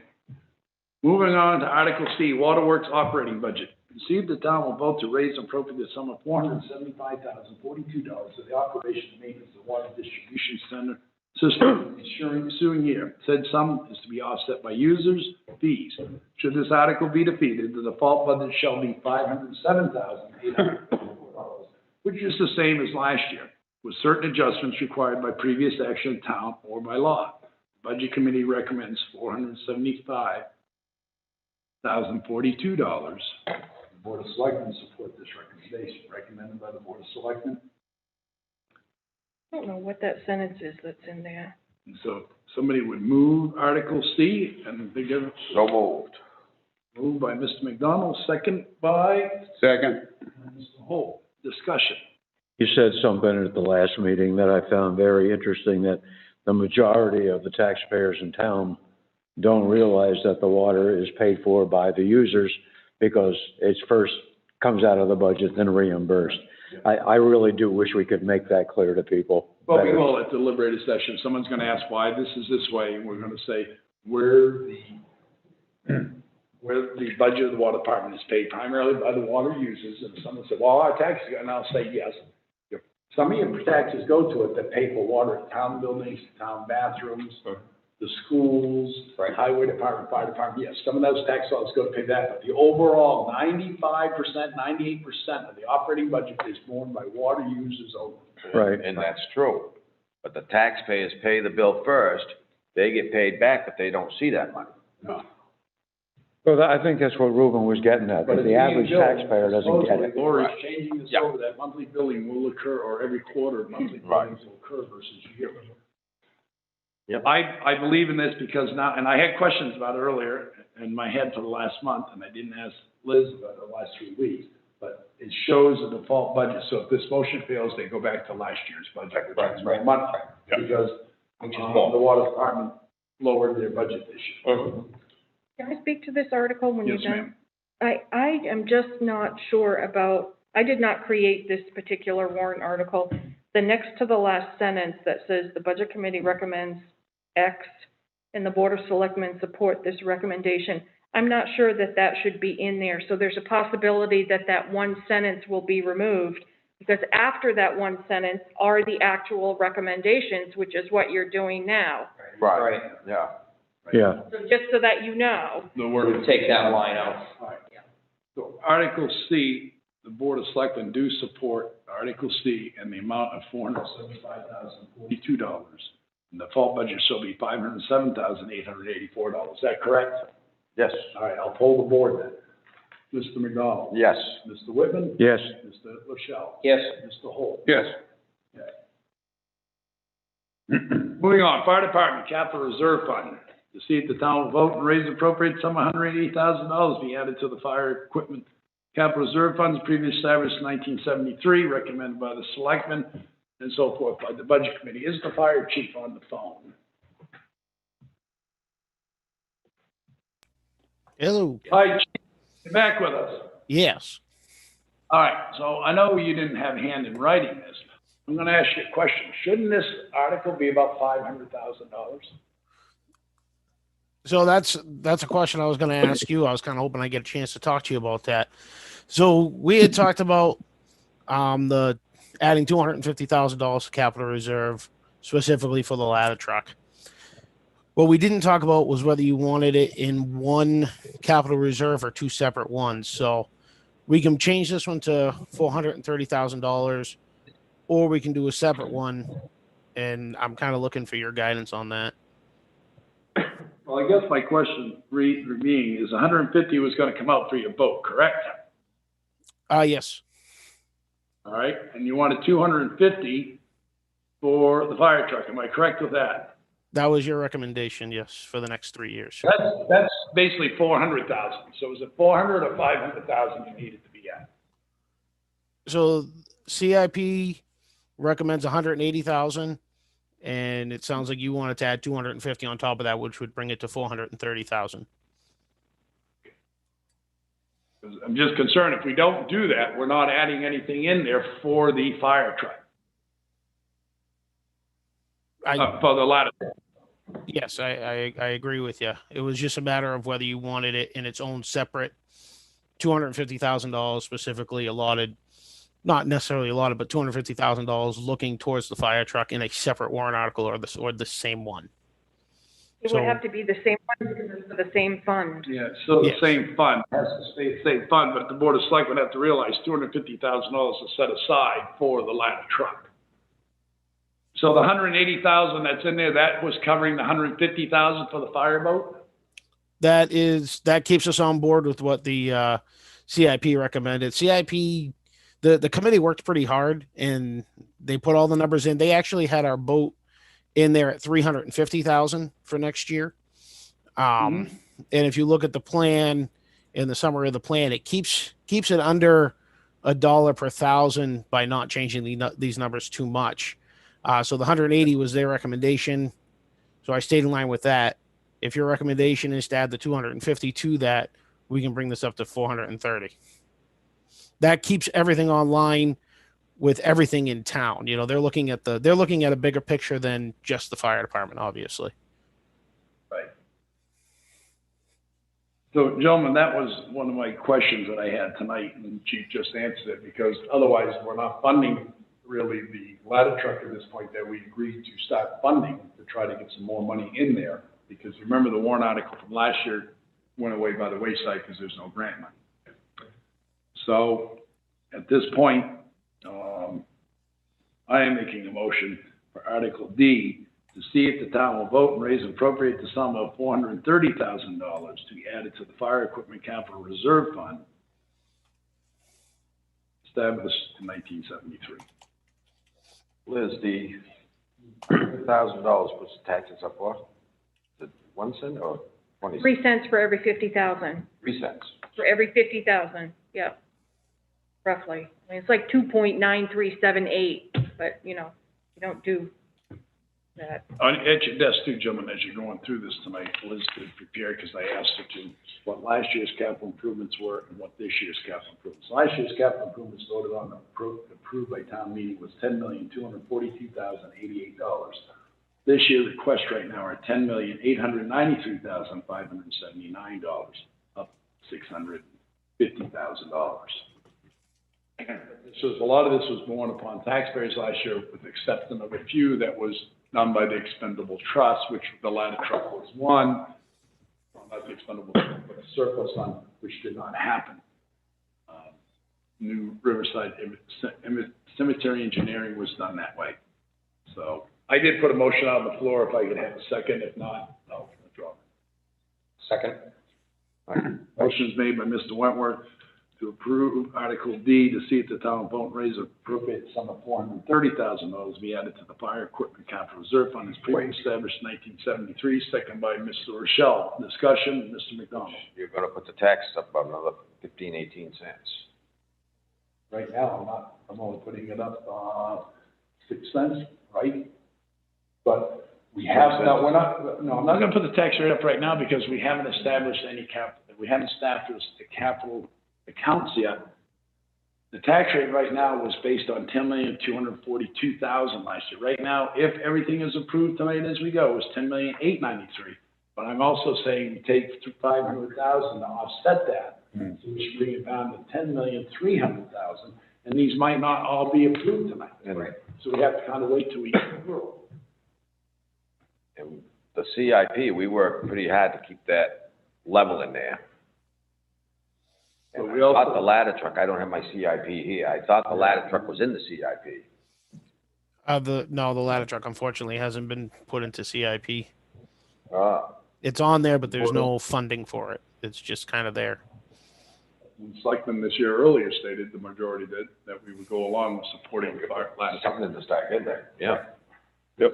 We're gonna start somewhere to get it in there. Let's go through it, see where we're at. See what you guys think afterwards, and we can go from there and see what might get approved and what might not get approved tonight. Yours was changed that to 430, right? 430. Yeah, Article, Article D. Okay.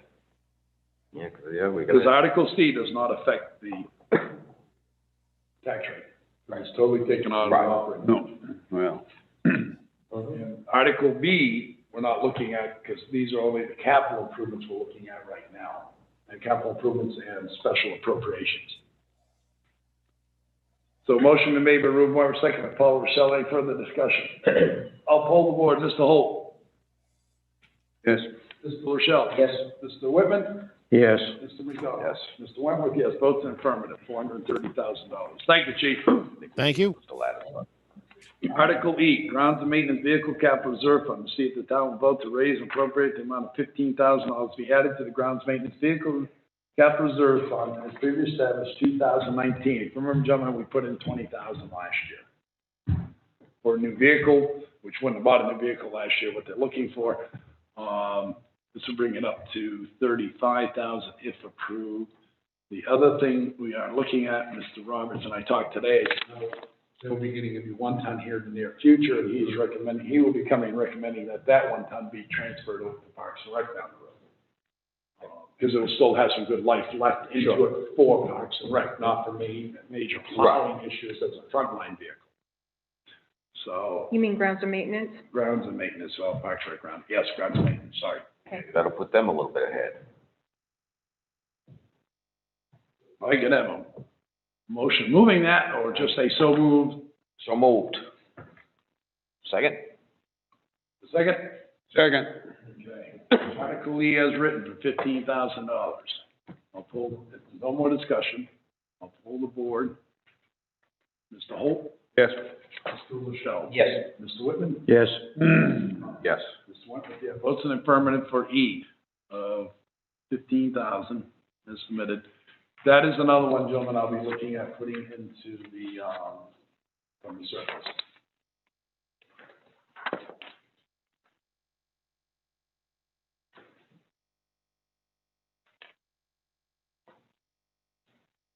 Okay. Moving on to Article F, Highway Department Capital Reserve Fund. See if the town will vote to raise appropriate sum of $350,000 to be added to the Highway Department Equipment Capital Reserve Fund as previously established 1981. Recommended. We'll stop there. If Mr. Roberts is on the phone, I would entertain him being here with us as a large amount of money.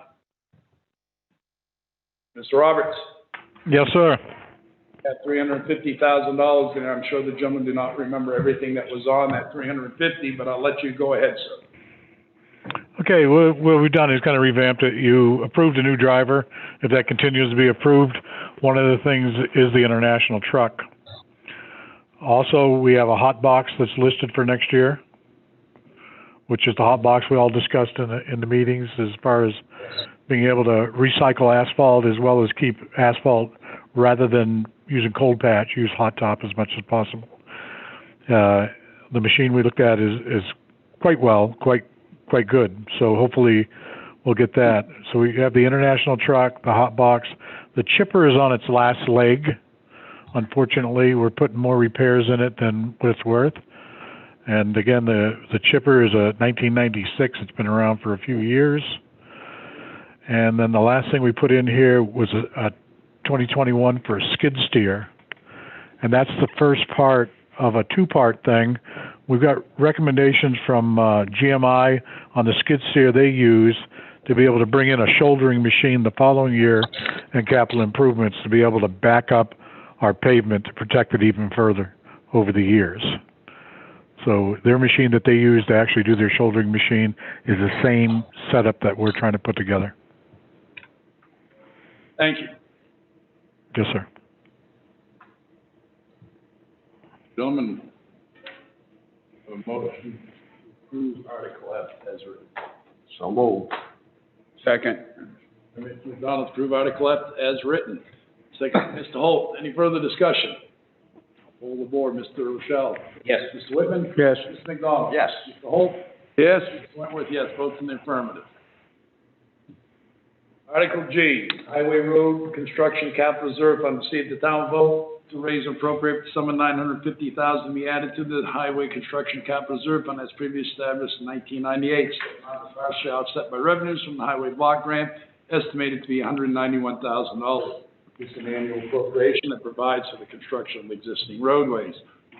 Gentlemen, I recommend we support this because we are looking at School Street and Church Street next year, and we got the other part of Roberts Cove Road in the next 2 years.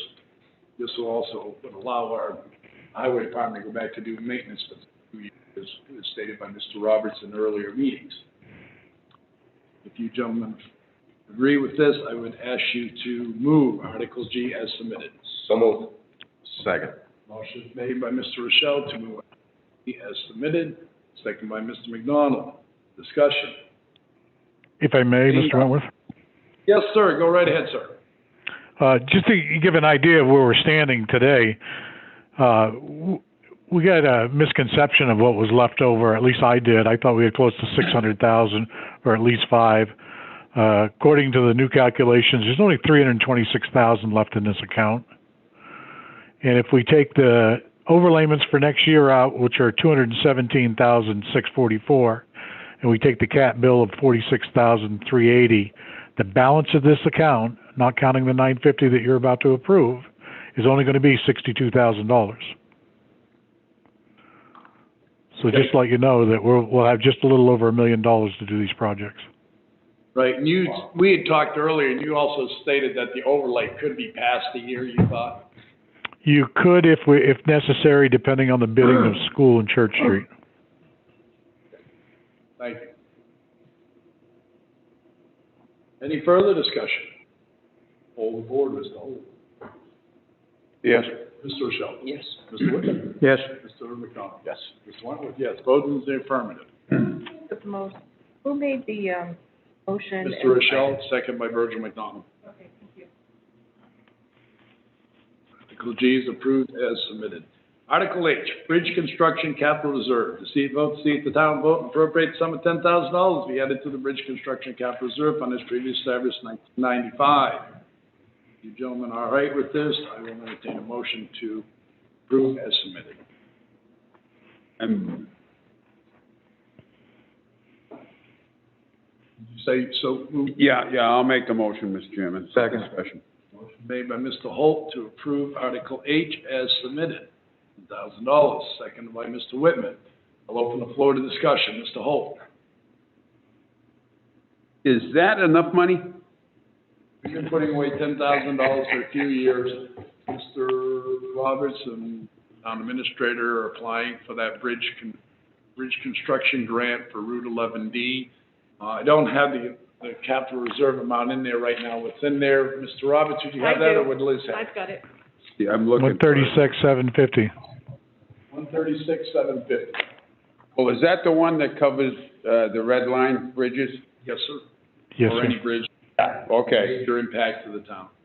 See, so, what's that, Kenny? I think it's 80% state pays on a red line bridge, the town pays 20? Well, that's why last year at the town meeting, we raised and appropriated an extra amount of money to be added to this. So we had enough money to apply for that bridge aid program and get into the program, which may be, we don't know, it could be 8, 9, 10 years out. And the $10,000 is only to start adding money in case another bridge gets red listed. Well, we do have one bridge red listed, right? Yes, sir. Yeah. And That's the one that they applied to the state to get the bridge aid. yeah, I understand that, but that's all we have is one. at Yes, sir. this time. Okay. Any other discussion? I'll poll the board. Mr. Rochelle? Yes. Mr. Whitman? Yes. Mr. McDonald? Yes. Mr. Holt? Yes. Wentworth, yes. Votes in the affirmative. That is another one, gentlemen, that I'm putting towards the surplus fund of $10,000. That one? Okay. Moving on to I, Highway Building Improvement Repairs and Capital Reserve Fund. To see if the town vote raise appropriate sum of $20,000 be added to the Highway Building Improvements Repair Capital Reserve Fund as previously established 2014. You gentlemen approve the way that is written. I would entertain a motion and a second for discussion. So move. Do I have a second? Second. Motion moved by Mr. Whitman to approve Article I as written at $20,000, second by Mr. Rochelle. Discussion. Kenny, would you like to add something in here? Not at this time, because there's still been a discussion through the master plan and all the other things of whether or not the fire station and the highway department needs to move from their present facilities. So putting a lot of money back into this place at this time would be question mark. So I guess it depends what the future is. Hold the board. Who knows? No further discussion. Mr. McDonald? Yes. Mr. Whitman? Yes. Mr. Rochelle? Yes. Mr. Holt? Yes. Wentworth, yes. Votes in the affirmative. That's another one, gentlemen, I'm looking to put towards the surplus. 2. Article J, Rock and Asphalt Crushing Capital Reserve Fund. See if the town vote and raise appropriate sum of $30,000 be added to the Rock and Asphalt Crushing Capital Reserve Fund. Established 2017. Gentlemen, like the way this was written, please make a motion and a second. So moved. Second. Motion made by Mr. McDonald to accept Article J as submitted for $30,000, second by Mr. Holt. Open the floor for No, no, Larry Shell, second. Second by Paul Rochelle. Open up the floor for discussion. If I may, Mr. Chair? Yes, sir, go right ahead. Just give you a heads up. We have about anywhere between 1,500 and 2,000 yards of material sitting on the ground ready to be crushed. This is actually a 2-year project. Hopefully $30,000 this year, $30,000 next year. We'll give $60,000 from to go in and crush all the recycled material that is going to be in the pit. This would give the town an enormous amount of gravel on the other end at a very low cost, almost half price. Any questions for Mr. Roberts? Any discussion, further discussion? I'll poll the board then. Mr. Holt? Yes. Mr. Rochelle? Yes. Mr. Whitman? Yes. Mr. McDonald? Yes. Mr. Wentworth? Yes, votes in the affirmative. Article K, and that is another one, gentlemen, I was looking to put into the surplus fund. Right now, the surplus fund with those additions, I don't know if the town administrators follow me, it's $125,000. Probably not. Article K, Highway Sand Shed Capital Reserve Fund. To see if the town will vote and raise appropriate sum of $10,000 to be added to the Highway Sand Shed Capital Reserve Fund as previously established 2003. You like that the way it's written, gentlemen? If I could have a motion. Moved. Second. Motion made by Mr. McDonald to approve Article L, Article K, excuse me, as submitted for $10,000. Second by Mr. Whitman. Discussion. Yeah, that'll give us about 61,000. Sir. I would hold off until we find out what the master plan does with the new highway shed, because you don't want to build a new salt shed somewhere if the old one is going to move it. Yeah, no. We still put towards it to show the state that in good faith we're trying to do something. Yeah. Correct. Yeah, because you're looking at $300,000 for a salt shed. Ooh, all of that. Any other discussion? I'll poll the board. Mr. McDonald? Yes. Mr. Whitman? Yes. Mr. Rochelle? Yes. Mr. Holt? Yes. Mr. Wentworth, yes, votes affirmative. For Article K, that is another one, gentlemen, I'm looking to put towards the surplus. Now we're at 135. Article L, Highway Sidewalk Capital Reserve Fund. To see if the town vote and raise appropriate sum of $10,000 be added to the Highway Sidewalk Capital Reserve Fund as previously established. If you like the way this is written, please make a motion and a second. So move. Second. Motion's been made and seconded. Motion by Paul Rochelle, second by Mr. Whitman. Discussion. Hearing none, I'll poll the board. Mr. Holt? Yes. Mr. Rochelle? Yes.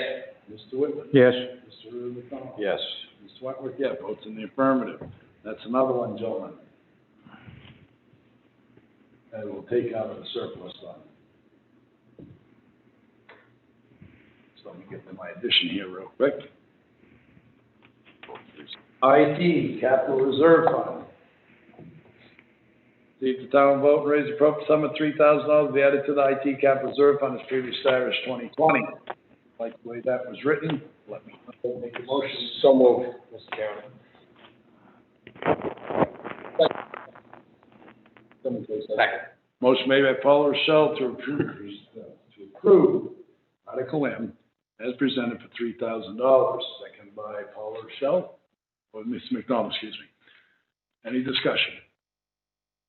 All right, being none, I'm going to poll the board. Mr. McDonald? Yes. Mr. Whitman? Yes. Mr. Rochelle? Yes. Mr. Holt? Yes. That is another one, gentlemen, I'm going to be taking out of, so right now I'm at 148. 148? Article N, Alton Bay Community Center Property Capital Reserve. To see if the town vote and raise and appropriate the amount of $15,000 be added to the Alton Bay Community Center Property Capital Reserve Fund as previously established in 2020. If you like the way this is written, gentlemen, I would entertain a motion and a second for discussion. So moved. Second. Motion made by Mr. McDonald to approve Article N as presented for $15,000, second by Mr. Rochelle. Discussion. Yeah, this is one of the articles that we, on CIP, that we'd like to have the selectmen this year move it so she has funds to fix any of the town buildings, not just the Bay Community Center or West Dalton or, you know what I mean? It would be a building fund for the town buildings for her instead of having it separated out. Then we'd have to change the wording of this. Yeah, but instead of having a bunch of different ones, because every building has its own fund. Been saying that for a long time. Yeah, and if she can combine them, she can get, like, say she wants to redo the one in the Bay, she can say, okay, I'm gonna do that this year, and she'll have the money in there, because we can build it up better. Right, and this article should be removed. Well, if you're gonna, Sometime this year, we're hoping to But you can't, if you want to make a building, one building fund, as you just stated, you just can't say Alton Bay Community Center property, because that's the only place that $15,000 can be used. But that's right, and we figured that So it we does wouldn't have be able to get to it with doing budgets and everything else right now. That, to mention it, to put it on our agenda sometime through the year to get it written up for next year. All right, so I guess what I'm asking is that would be up to the selectmen to rename that capital reserve, Right. not the CIP. How much money was put in there last year, Liz, if you could tell me? Sorry, I didn't make myself. There's two or three of them in here. I've only heard about this from you, Virgil, and Kelly submitted it this way. I know, we discussed it at CIP. And he had mentioned it when he gave his speech here about Frank. But if you look, you got quite a few of the different reserves. Looks like it might be, 15 last year we put in? I think that's what it was. It's not on here, so. Do we have any plans what's going to be used that money for, or are we just trying to stockpile it? Nope, they're gonna fix the roof, railings need to be fixed, and paint this year. Yeah, we did, went right through. Any further discussion? Bay Communities. You remember that, the railing and the roof, yes? Yeah. Yes. Yeah, we had discussed it. Being none, Mr. Holt? Yes. Mr. Rochelle? Yes. Mr. Whitman? Yes. Mr. McDonald? Yes. Mr. Wentworth, yes. That one, gentlemen, is 15,000 also be added to the surplus. I'm missing one from that list. Now at 163. I'm doing my addition right. But, administrator's taking notes here, so she'll have me straight. Well, I'm at 337, so you're pretty close to make 500. I have a little, 163. Yeah. I have a little. Oh, you're deducting. Still got 337, that we're at 500. Article O, Jones's Field Recreation Property Capital Reserve Fund. See, the town will vote and establish the Jones Field Recreational Property Capital Reserve Fund under provisions RSA 35:1 for the purpose of maintaining, improving the Jones Field recreational property and to raise and appropriate the amount of $10,000 to be placed into this fund. Further, to name the Board of Selectmen as agents to expend. Gentlemen, in my notes, I had no against this. I have to tell you. Only because until I see a more formal plan of what's going on with Jones's Field down there, I won't vote to spend any more money after what happened before. It's not that I'm against it, but I just would like to see a more formal plan for 5 years and what a basic maintenance plan of that field would be. That's all. Well, I think that, Because there is money in the budget, the regular operating budget for Jones's Field. And it's also gotta be looked at that the youth don't run that field. You know what I mean? That's owned by the town, and I don't wanna say it. You're right. It's owned by the town, but they go in, and we ended up in a hell of a mess. We did. Instead of letting the Kelly go do what needs to get done. And we just spent all that money down there 2 years ago.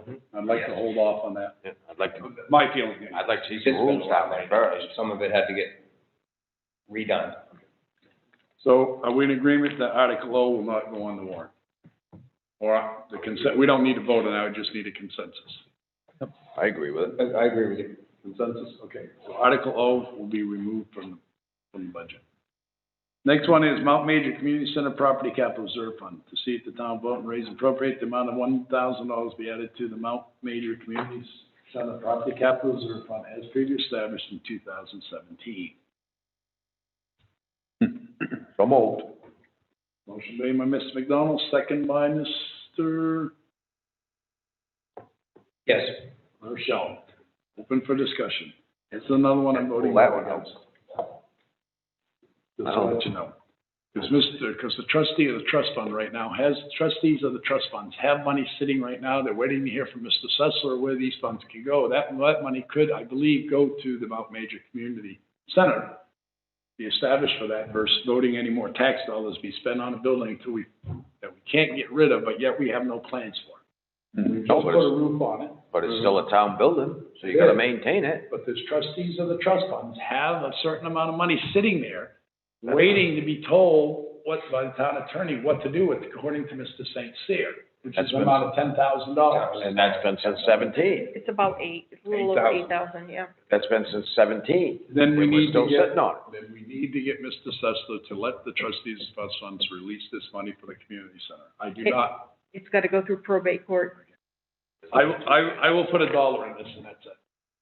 So, Keep can I speak to this? Yes, ma'am. Just so that you know, I spoke with Kelly earlier in the season about different buildings that one of her departments takes care of.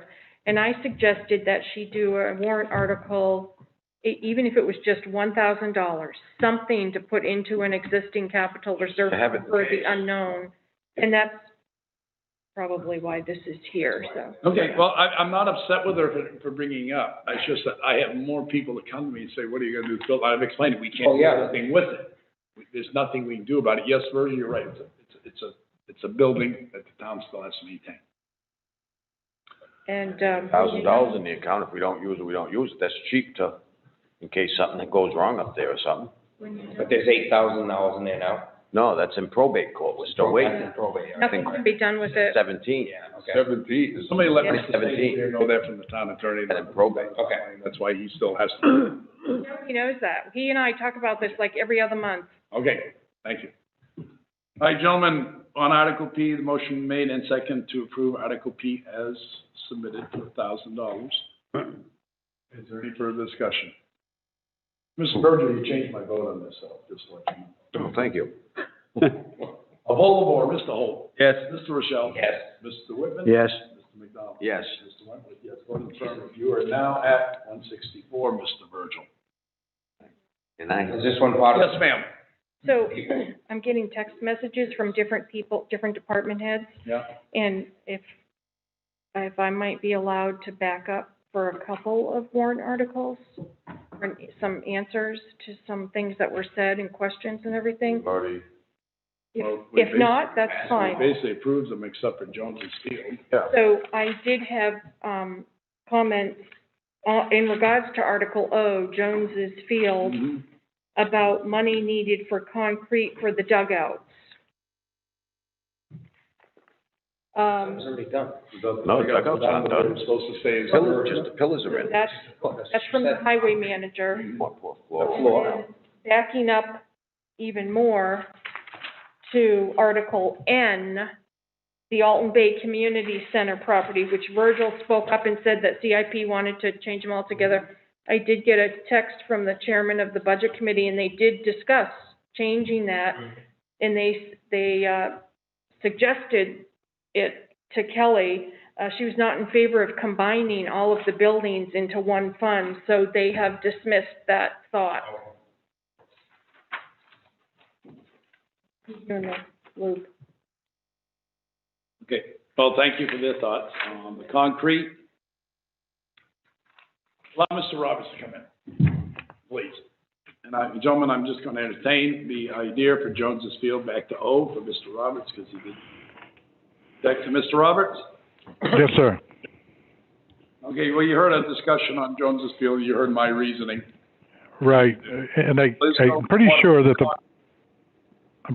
Parks and Rec director brought forward that they had enough money left over from the little ordeal before that they bought the upper part of that structure, but the concrete slabs were more than they could afford, and I think that's what the money was being put in there for, is to be able to start the concrete slabs. I mean, I think the Parks and Rec director is probably on the line someplace here too, and to start the concrete slabs to be able to build the dugouts in.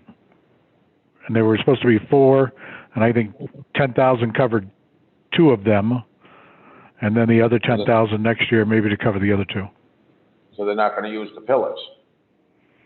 No, they've been taken out of the ground. Pull them up and back in. Okay, so what is there right now? Just concrete blocks for the dugout with the roofs on them? In only one, but this was for the other 2 fields. Right. The first field, the Green Monster. All right. It's a pretty big slab for 10 grand. Can we get Kelly on the phone there, Josh? Yeah. So, I is mean, the Green Monster field covered with 2 dugouts right now? dugout slabs. Yeah, right. So you're talking 5 by, I guess Kelly that. Hello? Hi, Kelly. only Hi. like 6 feet, 5 feet, So 6 this feet. $10,000 Ken was just explaining is for concrete slabs at the dugouts. Are there 2 dugouts right now at Jones's Field for the Green Monster? So, there is the Little Fenway Park that has 2 dugouts that are existing, and they were the original dugouts. On Jones Field, which is the second field, the softball field, there are no dugouts. The dugouts were removed by the Youth League project. And this $10,000 is for 4 slabs, which is $7,900, plus the blocks for 2 dugouts. So this $10,000 would conclude that project.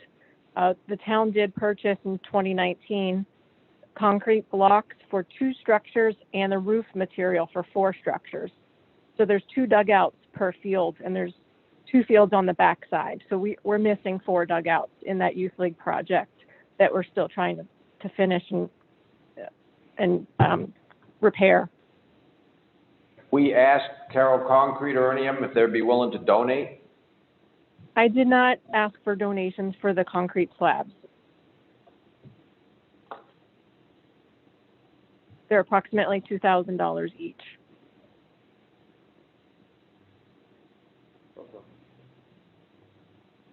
Any other questions for Kelly? Can you go another year without them, Kelly? The Parks and Rec department does not use the dugouts. It's an Alton Youth League program that uses the dugouts. I know it's a safety issue, and it wasn't something that we completed. We were hoping to build the dugouts this year, but because of the the funds being limited with the town's budget, we did not purchase any additional materials. So I think that if the Alton Youth League wanted to have their program, they would want dugouts. But that's the Board of Selectmen's decision. Have we asked them to donate? Well, the only thing is, as a sponsor of the Alton Youth League, they did not have any teams last year, and most of the businesses still provided them with their donations. I know I did. Okay. I don't know if any of us opt out, but maybe they could use some of that money that they got from the donations probably towards the dugouts, and maybe they could do a fund drive for those dugouts. Okay, I'm that's just certainly looking an at- option. I'm just looking at the overall budget right now, and this is just one that I feel that we could look over for the year, but that's up to the board if they want to revisit this one. I just But I wanted do to bring think- it forward. Yeah, no, I appreciate it. I'm not upset with you at all on that. Don't get me wrong. I'm just looking at the overall budget as a whole. I got a majority that wants it cut by 2%. I'm just looking where else we can make a few less increases, that's all. Okay, But thank you. sure, you're Gentlemen, welcome. do you want to revisit, Leave it as is. Virgil? No, leave it as. Leave it as is. All right, Mount Major, we did approve at 1,000. That one is part of the surplus fund, so I'm at 164 right now. Article Q, retaining wall capital reserve fund, Kelly and Ken will be brought in on this one. As you know, in the past, and if you've all looked on that wall is deteriorating, getting worse. Tried to have this repaired a few years ago, but the price came in at $82,000. Mr. Roberts might correct me on that, I might be off a little bit on that. We only put a little more money aside, but that wall is getting to the point where sooner or later it's gonna fall in. And two is, we'll either get hit by DES with fines and penalties, but we need to do something to stone wall, and after the criticism of our wall down today this year, we need to stay with, at least with the rock stone wall. So I am recommending this one. I don't know how you gentlemen feel, but I do have Mr. Roberts and Kelly on the phone on this one, if you'd like to talk. Mr. Roberts, I'll let you go ahead. Okay, Mr. Chairman. Now, we've discussed this once before, actually several times before, and I think if the Board of Selectmen remembers, we did look at a ready walk wall system. We knew it was an enormous price. So we're back to stage one again, is being able to clean up what rock had fallen out, get somebody to be able to remortar that at low water, and put that back in, repoint, and redo a cap in the portions that are broken up to at least get that part of it done. And then at a later date, then the selectmen or everybody would have to take a good look at whether or not we put a railing system across that on the grass to keep people away from the edge.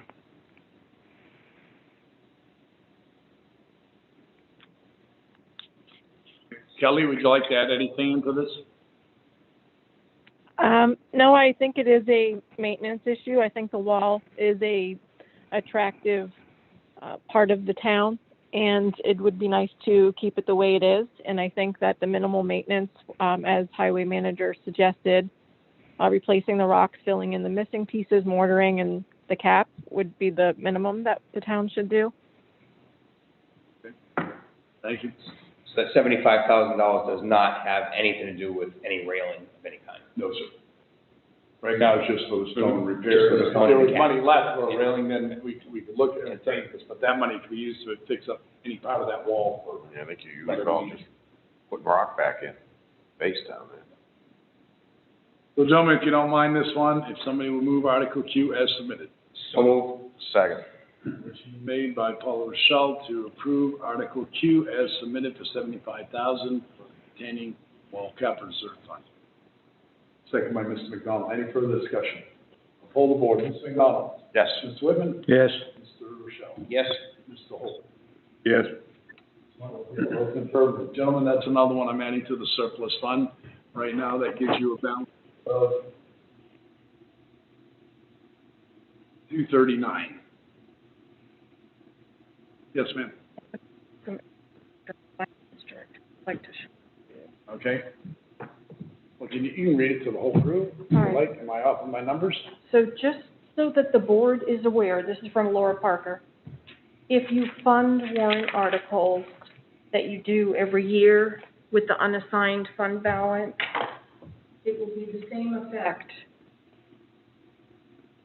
if you would just use those funds to reduce the rate, which creates the roller coaster rate issues. Using fund balance for one-time warrant articles wouldn't change the fluctuation of the rate as much. Well, this would have been nice you brought that up when we were talking about this a month ago, because this is what we'd all talked about a month ago, is you're getting a fund balance. Yeah, but see, it's gotta be the, The special, she's right, yeah. oh, the one-time ones or whatever. Still don't understand why we can bank money, put it in the savings account, and the state wants us to pay it back. That's wrong. I still want to see the law on that. Okay, I appreciate that, Lori, thank you. I'm gonna hold where I am with my numbers though right now, just to let you know. Article R, I did call that motion, correct?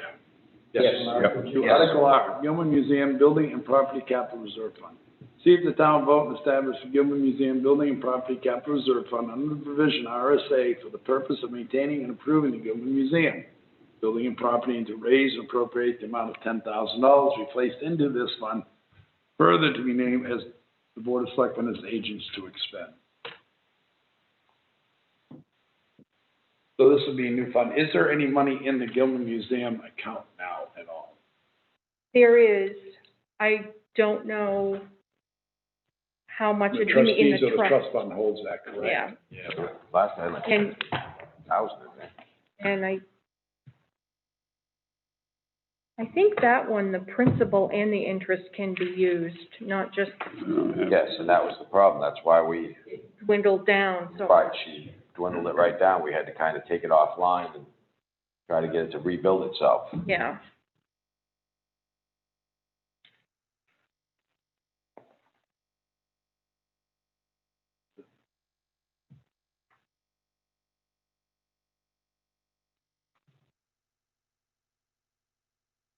What a bandstand, cemetery expendable trust.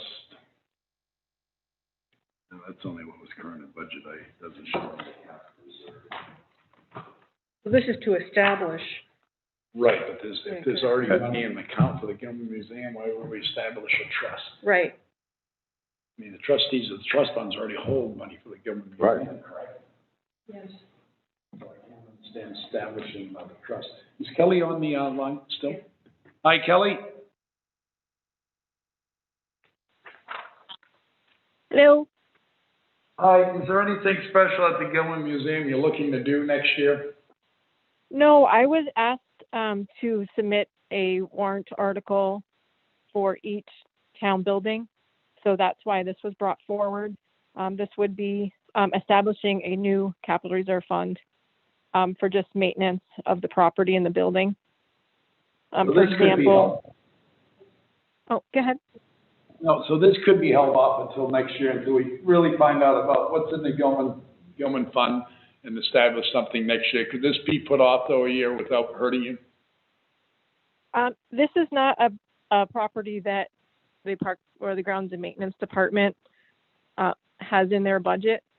The staff provide the work, but we don't have any funds for this building. So however the selectmen want to run that, I was just asked to present a warrant article for a capital improvement plan. I appreciate that.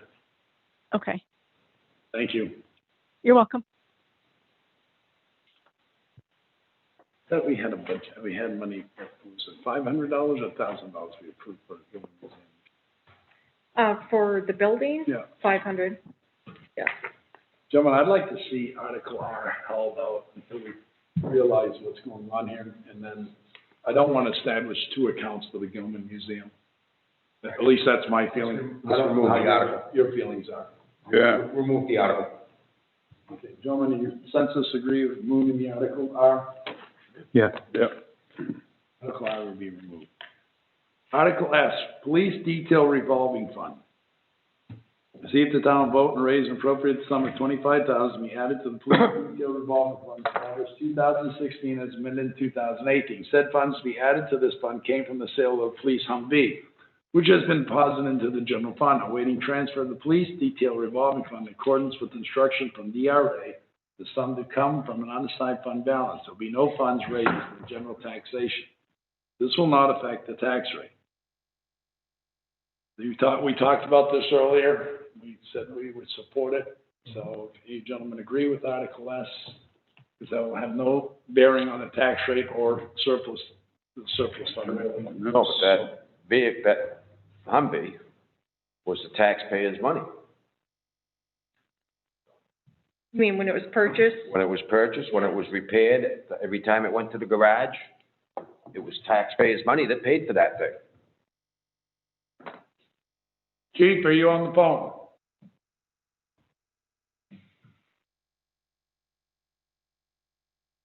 Are you there, Chief Heath?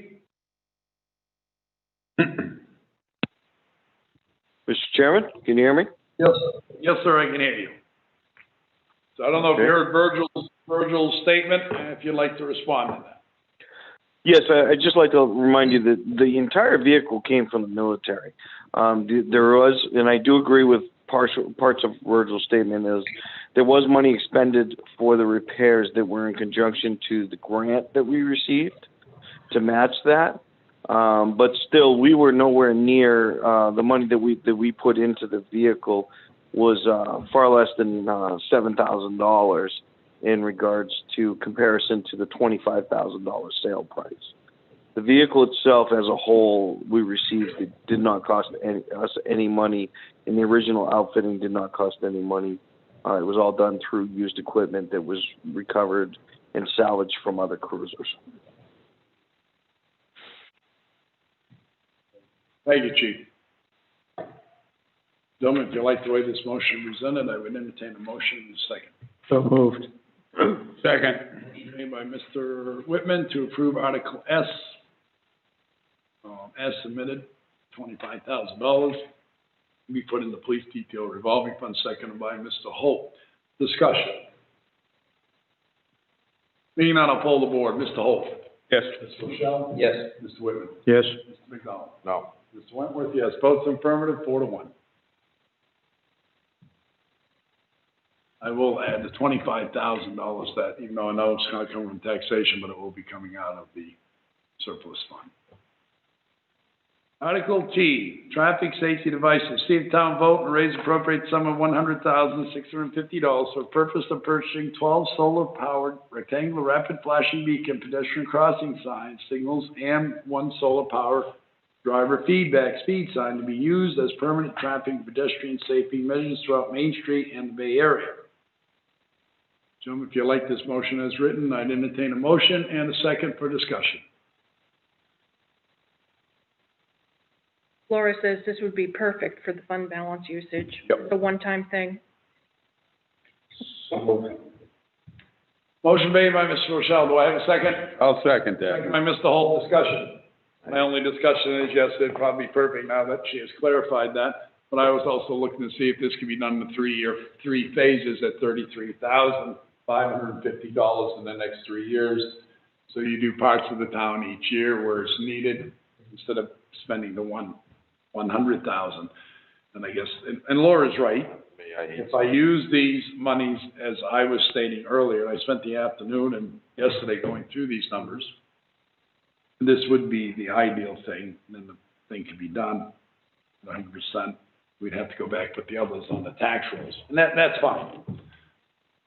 I would recommend that, and I don't know if there's enough time before this goes to the budget committee. If we go through this and we follow the finance officer's recommendation, if the town administrator come back at next week's meeting and tell us which one should be funded by the surplus fund and which one shouldn't. Yeah. Because otherwise, we're going to be here till 10 o'clock tonight going through this. And also, if you were going to take this one and split it into thirds, it would have to use a different template for a special warrant article with a deadline on it in accordance with 3195, so. Yeah. Well, we'd have to ask for $33,500 each year. Yeah. With a 5-year expiration date. That's the key. All right. Gentlemen, if we could just move on. I know I just threw that out there for discussion. I don't know if anybody else had any discussion. I know we all talked about this, about pedestrians. We need to put something out. Yes. One of the major places is right there at Village Pizza. that'd be ideal. Whether or not it would work, that's up to the chief. We asked the chief to go out and get some prices on this for us, so, I don't know if the chief would like to say something to this or not, but he's more than welcome to. Chief?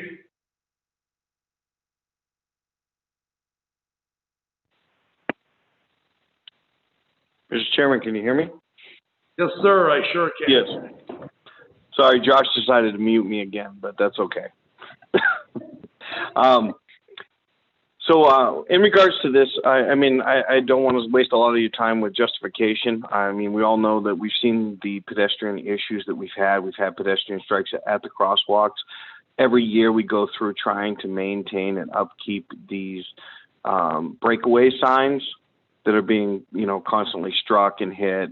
They get in the way of some of the big tractor trailers and other units that are pulling large trailers as they try to make corners. So, you know, the big push behind this is there's been a lot of talk from the community members asking for a permanent solution. And this is really the only viable permanent solution there is out there to put these permanent signs in. It is costly up front, but we can do away with the thousands of dollars we spend every year trying to fix and maintain the breakaway signs. Really, it came down to my decision to bring this forward to the board, and is really, there's been a lot of talk from the community members, so I'd really like them to make the decision when it comes down to what we should do for, you know, pedestrian safety in town. Yes, sir. I appreciate that. So, gentlemen, a motion been made and a second, and we've had discussion. Anybody else have any more discussion? All right, we'll poll the board as stated on the motion to approve Article T as submitted for $100,650 for purpose of purchasing 12 solar power rectangle flashing beacon, pedestrian crossing signals, and 1 solar power driver feedback speed sign. Hold the board, Mr. McDonald. Yes. Mr. Whitman. Yes. Mr. Rochelle. Yes. Mr. Holt. Yes. Gentlemen, at this time, I'm going to stop carrying a balance down from the surplus fund. The town administrator next week, with Laura's help, will come back and tell us which one should be funded by the fund balance. Is that okay? Okay. That's the only way you can do it. Yeah, you stopped at the 239? Yep. Yes, sir, I did. If you had the 100, just let you know. You had 339 if you add in safety signals to it. Moving on to police department radio, so I hope the chief stayed online. Gentlemen, as this motion is, article presented, Article U, if I can have a motion and a second, floor discussion, that might save a little time, that's all. So moved. Second. The motion been made to approve Article U as submitted. To see the town vote to authorize selectmen to enter into a 6-year lease purchase agreement in the amount of $75,000 for the purpose of leasing 13 Motorola portable radios and 5 Motorola mobile radios to be used by the police department, and to raise the appropriate sum of $13,835.78 for the first year payment for that purpose. Seconded by Mr. Holt. Discussion. Gentleman doesn't have anything. I'm going to bring the chief in real quick. Chief. Time to replace. Yes, Mr. Chairman. Okay. My question to you real quick is, can your revolving fund support this? Currently, no, it could not. We've already expended quite a bit with some of the other computer purchases that we've made and things of that nature with this last lease. It would bring us down below a comfortable level. Right now, I'm trying to stay at least 1 to 2 payments ahead going into this, especially where COVID has really significantly reduced the amount of contract work that's been happening. Right. But I will. I also did want to point out to the board, just for your consideration with this, you know, one of the issues with our radios is that we have so many radios. I mean, I have to have radios for my part-time personnel, my full-time personnel, interchangeable, because the batteries don't last for an entire day. The other problem is a lot of the radios that we obtained through the interoperability grants that came out after 9/11. So that gives you an idea of the ages. I have 4 generations of radios. I have radios going all the way back to the early 2000s. We've cycled them out. Our part-timers use the older radios that we're having problems with, but we're trying to make everything work. Every year I have $4,500 that gets allocated into the operating budget for the most part, consistently. $4,500 buys us about 1 radio and a half of a portable.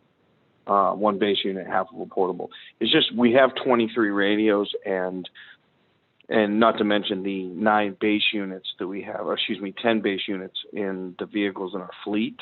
Those are the mobile units that are in our fleet cars, and then we have 23 mobile units that are portables that go along with our officers.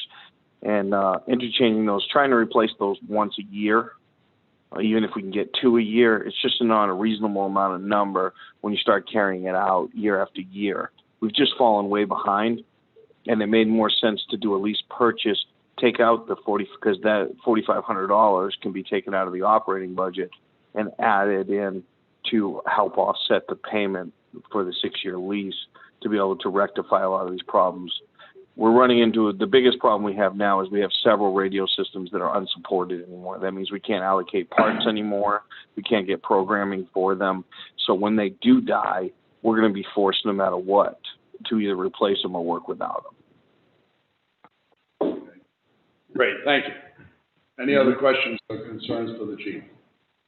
All right, seeing none, gentlemen, the motion made and seconded to approve Article U, Police Department radios for $75,000 and do a 6-year lease. $13,835.78 for the first year payment for that purpose. No further discussion. I'll pull forward Mr. Holt. Yes. Mr. Rochelle? Yes. Mr. Whitman? Yes. Mr. Yes. Mr. Wentworth, yes, votes in the affirmative. Article 5, 2021 emergency management related expenses. To see if the town will vote to raise or appropriate the sum of $40,000 to be used for 2021 unanticipated emergency management related expenses. Said funds are to come from the unassigned fund balance. That one-time thing. Better not be here in 2022. There will be no funds raised from general taxation. This will not affect the tax rate. Gentlemen, if you like Article V, 2021, emergency management related expenses of $40,000. Please make a motion. So moved. Motion, who motioned that? Phil? Phil and me. Motion made by Phil Whitman to approve Article V, 2021, emergency management related expense for $40,000. Second by Mr. McDonald. Discussion. If none being, I'll turn it over to the chief because I know he's the one that's requesting this. Yes, Mr. Chairman. The gist behind this is we received money from the CARES Act this year. Some of that money offset wages for police department and fire department. That money is still sitting in there even though we had wages covered under our operating budget. Therefore, we're using some of those funds to offset the bottom line, solid waste, things of like that nature. But there is other monies left in there, and the only way to carry them over, we had talked to the DRA to try to figure out, Laura and I and Liz had kind of talked about this whole scenario, because there is money there from the CARES Act that isn't going to carry over to 2021. And the hard reality of it is I don't think everybody expected that we were going to go into 2021 probably as far as we are going to. And there's no federal funding that's on the horizon right now for municipalities or state agencies to offset that. So in preparation for that, we're trying to take a proactive measure and allocate the money that is still left over there. We took a look at what was there.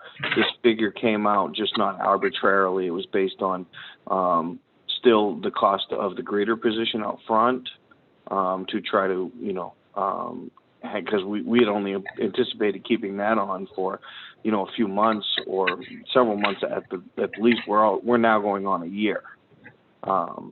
So we figured on this number based on the salary for the greeter position, which is not allocated in any of the operating budgets, and also some funding along the lines of PPE, masks, and other additional items that departments are gonna have to purchase to keep up with the protocols and guidelines in place.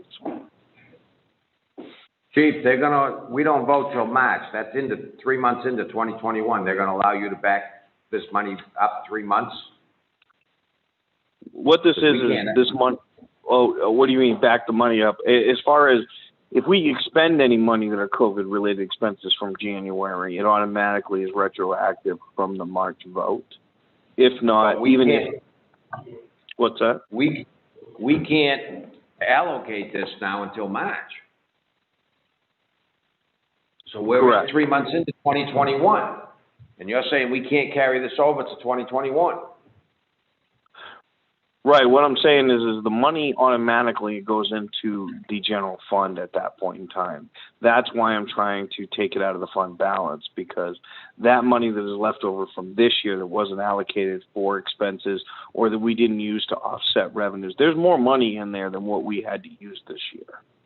And what we were trying to do is carry that money over into 2021. If we have COVID-related expenses in January, February, or March, those can be basically deducted from this warrant article should it pass. If it doesn't pass, then we have to utilize the emergency management funds and whatever we have, either a default budget or operating budget, to cover those expenses. But we can cover it off of this warrant article if it's not approved until March.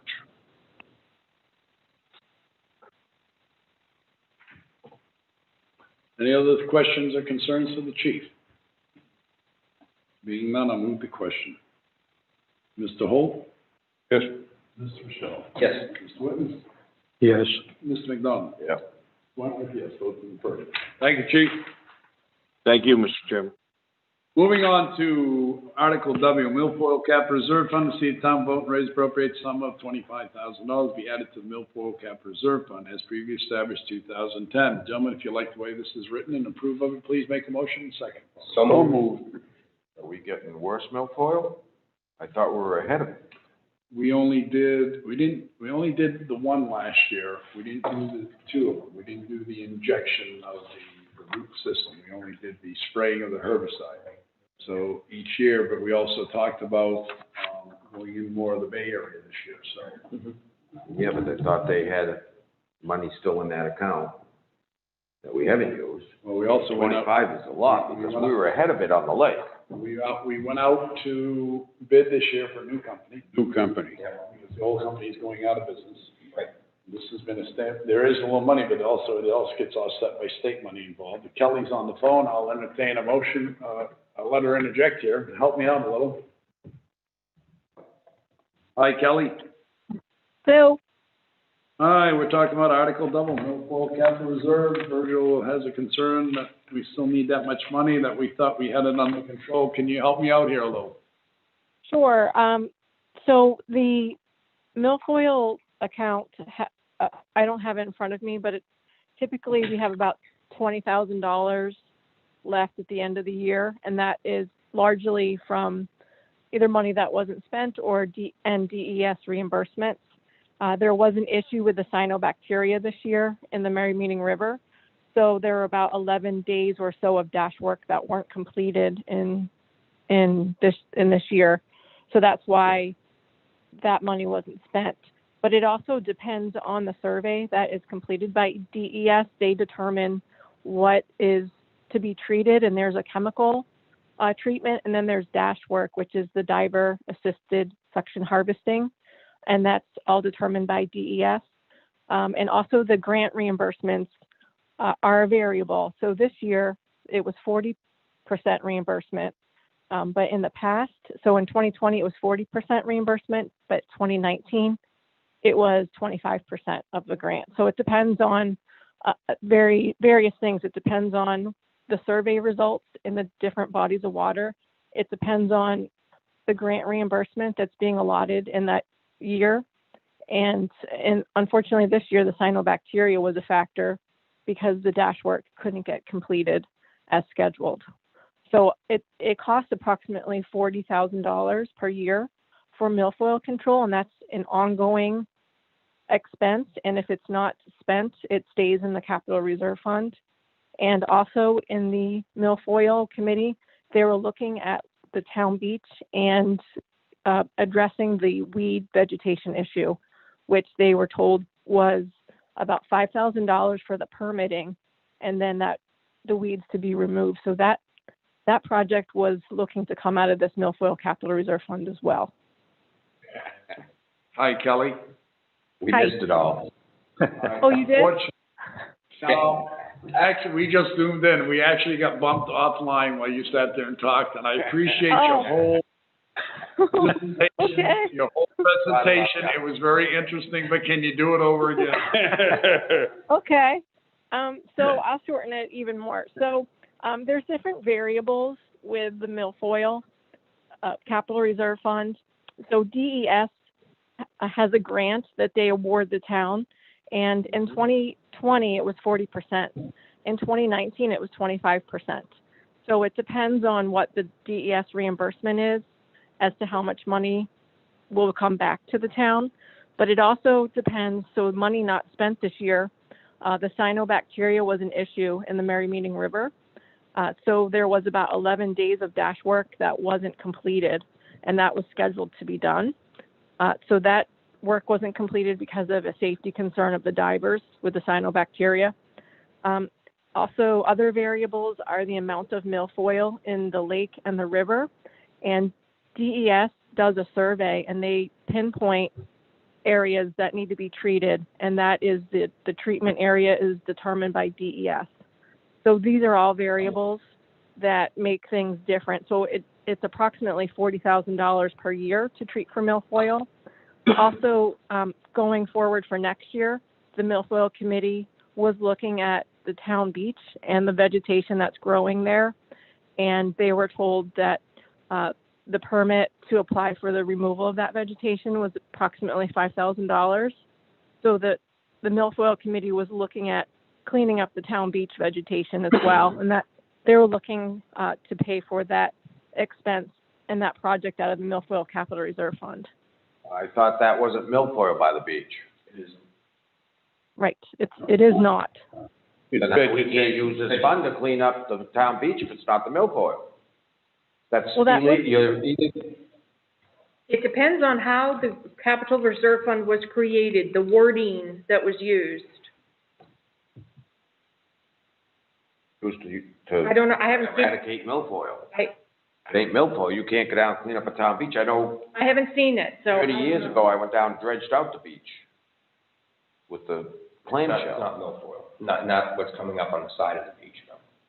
Okay, even besides, well, even if it's not, if they can't be used, that's what we'd have to tell them all for a minute. More of the fact is they're requesting $25,000 be added to that said fund this year. Do you gentlemen agree with that? Yes. Yep. Okay. Definitely. So Article W was moved by Mr. Holt, by Mr. Rochelle, to raise and appropriate $25,000 via the milfoil capital reserve fund. There's no further discussion. I'll move the question. Mr. McDonald? Yes. Mr. Whitman? Ms. Whitman? Yes. Mr. Rochelle? Yes. Mr. Holt? Yes. Mr. Wentworth, yes. Article X, landfill closure capital reserve fund, to see if the town vote to raise and appropriate sum of $3,000 be added to the landfill closure capital reserve as previously established in 1994. These funds are being used to deal with contamination at the landfill and to meet state regulatory requirements. Gentlemen, if you like this motion as written, please make a motion and second it for me. So moved. Second. Moved by Mr. McDonald, seconded by Mr. Whitman. Article X for $3,000. Is Mr. Simons on the phone tonight He is, yeah. for the next 2, 3? 3. Mr. Simons? Can you hear me, Chairman? Yes, sir, I can. Can I ask what you have in that fund right now? I do not have that in front of me right now.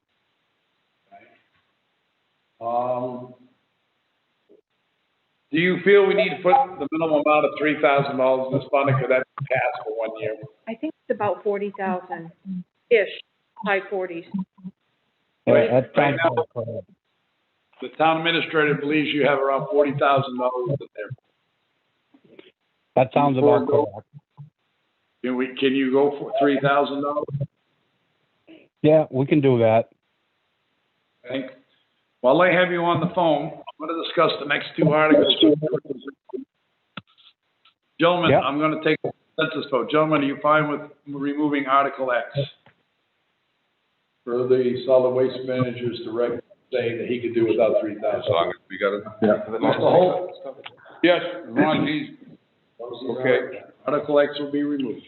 Article Y, solid waste equipment capital reserve fund, see if the vote and raise appropriate sum of $10,000 be added to the solid waste equipment capital reserve fund as established in 2001, recommended. So, Mr. Simons, if Article Z passes, could you do without that $10,000 from your solid waste equipment capital reserve fund? Because I'm looking at Article Z to take over some of your replenishment of your equipment and stuff. Yes. Would you be comfortable with us saying that we remove Article Y tonight and only pursue Article Z? Yes. That's what I was wondering, because that's what where I was leaning to. The only thing with your Article Z, I would like the town administrator to put in there, to see if the town will vote to change the purpose of the existing recycling revolving fund previously established in 2006. The original purpose of this fund was facilitating encouraging recycling, as defined in RS 149-M:4. The proposed change is to expand the purpose of the existing fund to include assisting with the expenses and needs of non-recycled items and equipment. That be all-inclusive, non-recycled items? I don't want it to go to DRA and have it be rejected because it didn't say equipment. That's the only reason I'm looking at it that way, because you had one that we had to bring up again tonight that was thrown out because of DRA last year. Yep. So gentlemen, Article Y, Mr. Simons, you did hear, if Article Z passes, he'd be all right with that. Would you be fine with removing Article Y? Yep. Mr. Holt? Yes. Mr. Rochelle? Yes. Mr. Whitman? Mr. McDonald? Yep. Mr. Wentworth, so Article Y is done. Article Z, the way I read it, I don't know if it's gonna be legal, she's gonna have to find that out, but would you gentlemen agree, if you do with Article Z, make a motion and a second to that? So moved. Second. Motion made by Mr. McDonald, second by Mr. Whitman. Open for discussion. Being none, I'll poll the board. Mr. McDonald? Yes. Mr. Whitman? Yes. Mr. Rochelle? Yes. Mr. Holt? Yes. Mr. Simons, thank you for coming in tonight and dropping by. And Happy New Year. Article AA, Town Hall Building Improvements Capital Reserve Fund. See the town vote and raise and appropriate sum of $14,000 to be added to the Town Hall Building Improvement Capital Reserve Fund as previously established in 2011. Gentlemen, if you remember, this was to go to the fire suppression system that we're working towards. So moved. Second. Motion been made to approve Article AA as presented for $14,000 to be added to the Town Hall Building Improvement Capital Reserve Fund. Second by Mr. Whitman. Discussion. Has anybody checked with the CLEP fund to see how much we can get? Yes. They might be able to contribute a little bit, but not nearly as much as we need. And it would be towards the end when we have the bulk of the money. If we needed a few more thousand, they could probably contribute that. Do you know how much is sitting in that fund? I think it's about 800,000 maybe, ish. 964. And they ought to be able to at least give us 100,000. No, because only the interest in that trust can be used. That's right. And there's not that much, Taking interest out every year and using it and putting it into this account. there's not that much interest in that trust. You ain't getting that much interest off $900,000, then we better change trust people. We better remove them and put somebody in there that knows what they're doing. I mean, I'm averaging 18%. If they can't get 12, then they need to get replaced. Okay. I'm just telling you what the amount Let's bring is. that up at another issue. Let's find out what the balance of the Clough Moral Trust Fund, what the principal is and what the interest is. There must be an amount what the original principal was. Let's find out how much interest in it. Yeah, we should Because be drawing. we haven't been using that much of it, so let's That's right. So let's bring this up another day. Let's vote on this article as is. Well, what I'm saying is we ought to be drawing that interest out and put it in this account. Well, we're that would be up to the trustees, trust funds to allow us to do that. So that's the question for them to be submitted. But right now, the article is $14,000 to be added to the Town Hall Building Improvements Capital Reserve Fund. Motion been made and seconded. Do I have any more discussion? Basically for the sprinkler system, right? It's basically going in at the system, yes. Keep the fire chief and the deputy fire chief happy with this, that we're going somewhere with it. Fire marshal's office. I don't care about that. Just the chief and deputy chief. Any further discussion? No. Mr. McDonald? No. Mr. Whitman? Yes. Mr. Rochelle? Yes. Mr. Holt? Yes. Mr. Wentworth, yes. Vote is affirmative, 4-1. Now, read this next one carefully. This next article, real careful. Want me to read AA again? Yeah. BB. BB. Yeah. Article BB. Read it Water carefully. main expense capital reserve fund interest to see if the town will vote and raise an appropriate sum of $522.80 to be added to the water main expense capital reserve fund created 2020. These funds were the remaining interest left after closing the Alton Waterworks Water Transmission Line Extension Capital Reserve Fund and Alton Waterworks Water Transmission Line Replacement Capital Reserve Fund in March of 2020. The sum is to come from the unassigned fund balance. There'll be no funds raised from general taxation. This will not affect the tax rate. Gentlemen, if you approve the way Article BB is written, please make a motion second for discussion. So moved, Mr. Chairman. Second. Motion was made by Mr. Holt, second by Mr. Now, McDonald. I have a question. The discussion is, and I'm going to bring it up real quick, just to let you know. This money was left over, the DRA would not let it be released because they did not have the total exact figure last year. So it got booted up, this much money. So Laura had to go and calculate all the way to March what the interest would be, so the money could be taken out and put in this fund. Oh, I thought us as acting as water commissioners could put that money in there without DRA. DRA said no. That came down to the town administrator from DRA. That's why this warrant article has to be written, and it's going to confuse everybody all over again. It's the craziest thing, because we had in there in the original warrant article, and any accumulated interest. But we should. And that we've done that before, and it's passed, Wait. and it was approved. But after the vote, DRA disqualified it, only the interest. How can we raise and appropriate it if it's already left over in there? Because that's the verbiage that has to be. Where they gotta be. Yeah, everything has to be raised and appropriated, even if it doesn't have an effect on the tax. Motion has to be raised on the floor to raise it, and then we have to vote on to appropriate. Okay. And that's the best way to explain it to anybody that asks, and then say it's not going to hurt the taxation rate. So I'm going to move Article BB. Mr. McDonald? Yes. Mr. Whitman? Yes. Mr. Rochelle? Yes. Mr. Holt? Yes. Yes, good. Don't ask me to read that again. Article CC, Water Bandstand Maintenance Repair Capital Reserve Fund. To see if the town will vote and raise a appropriate sum of $5,000 be added to the Water Bandstand Maintenance and Repair Capital Reserve Fund, previously established in 2014, recommended by the Board of Selectmen and the Budget Committee. So moved. Second. Motion been made by Mr. McDonald to approve CC, and second by Mr. Whitman as presented for $5,000. Open up for discussion. Mr. Rochelle, can you tell me how much money is left on that capital reserve where you're on that committee? Not without it in front of me. No, I don't know exactly. I can't think of it right now. The money was used out of that this year to fix. To do the repairs. Correct. To do the repairs, and then we also had the expense of the permit, the state permits. Right. So, do you believe that this could go a year without being funded and go back to funding it next year? I think so. I think it could. We've done necessary repairs. This is basically to keep the upkeep going and maintenance, of course. And I agree with the upkeep, but I also looked at what I just said to Jonesesville by saying no this year to that.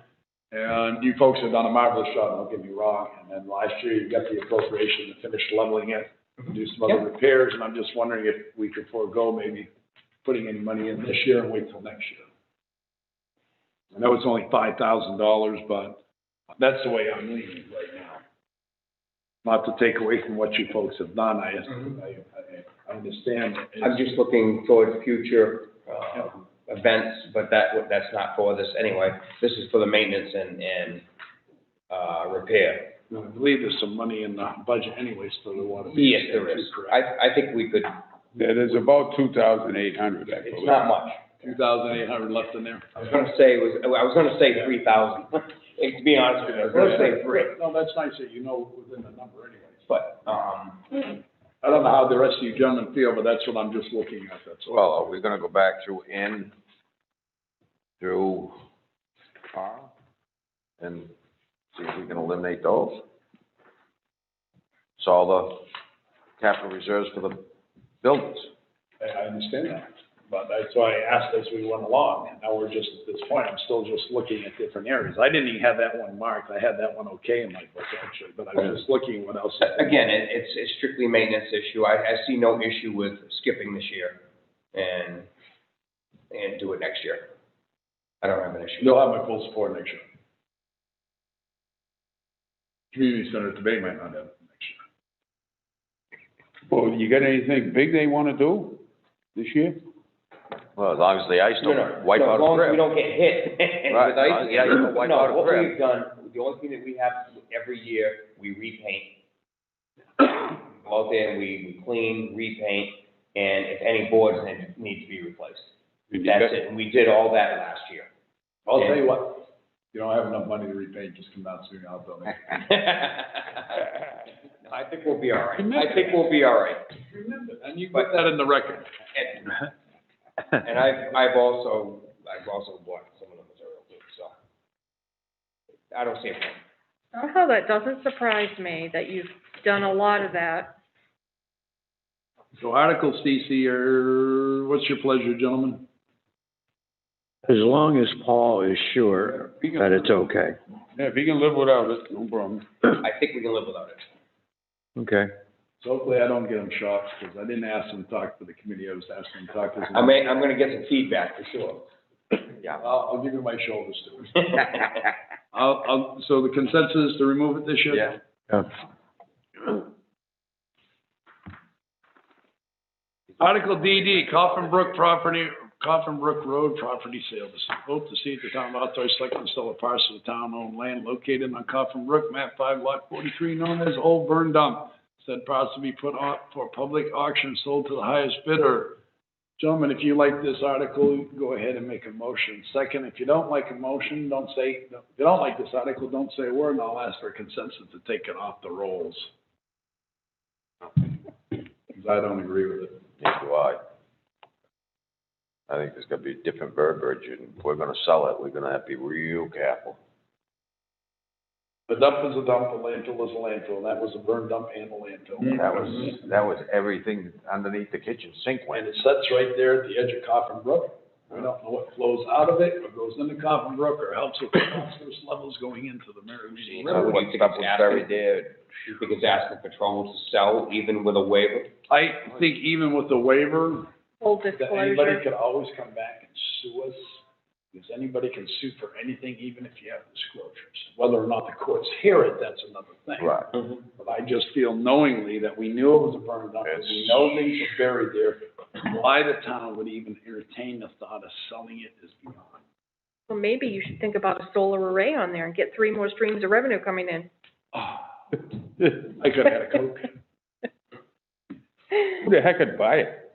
Oh, we've already Oh, we had a had gentleman last year. Yes, there was. Yeah, but he backed out though. He backed out. Yeah. No, he's still interested in Oh, I it. thought he backed out. No, He never went through with it. well, No, because we pulled it. We pulled it, right. it's like an earthquake. Yeah. That was me. Okay. I'm kicking, my legs are getting restless. That was Wanna pull it that? was never capped, it was just buried over, things pushed over. Oh, yeah, the old days. Anybody that's lived here since they were a kid would know that. I mean, I did. I Yeah, lived here Saturday since- night rat shoot. Let's remove it. Used to be a Saturday night rat shoot. I still say we remove it and use her idea and use it as town to maybe solar down the road, if there's enough land. How much land is it? Right top man, I don't know. 4 4 acres. or 5 acres. 4 acres, I think there. Okay, gentlemen, the consensus is remove DD. Okay, DD is removed. Article E, Shibley's at the Pier lease renewal. To see if the town vote to ratify the renewal of a long-term lease between the town of Alton and Shibley's at the Pier for the land upon which the restaurant known as Shibley's at the Pier is presently located. The building, the decks, docks are owned by the leasee. Land is to be leased is more particularly described in proposed lease in the land and the building. Deck and docks are shown on a site plan attached to the lease. Proposed lease will be for a period of 20 years, commencing 2021 and ending 2041. The first year's rent will be blank.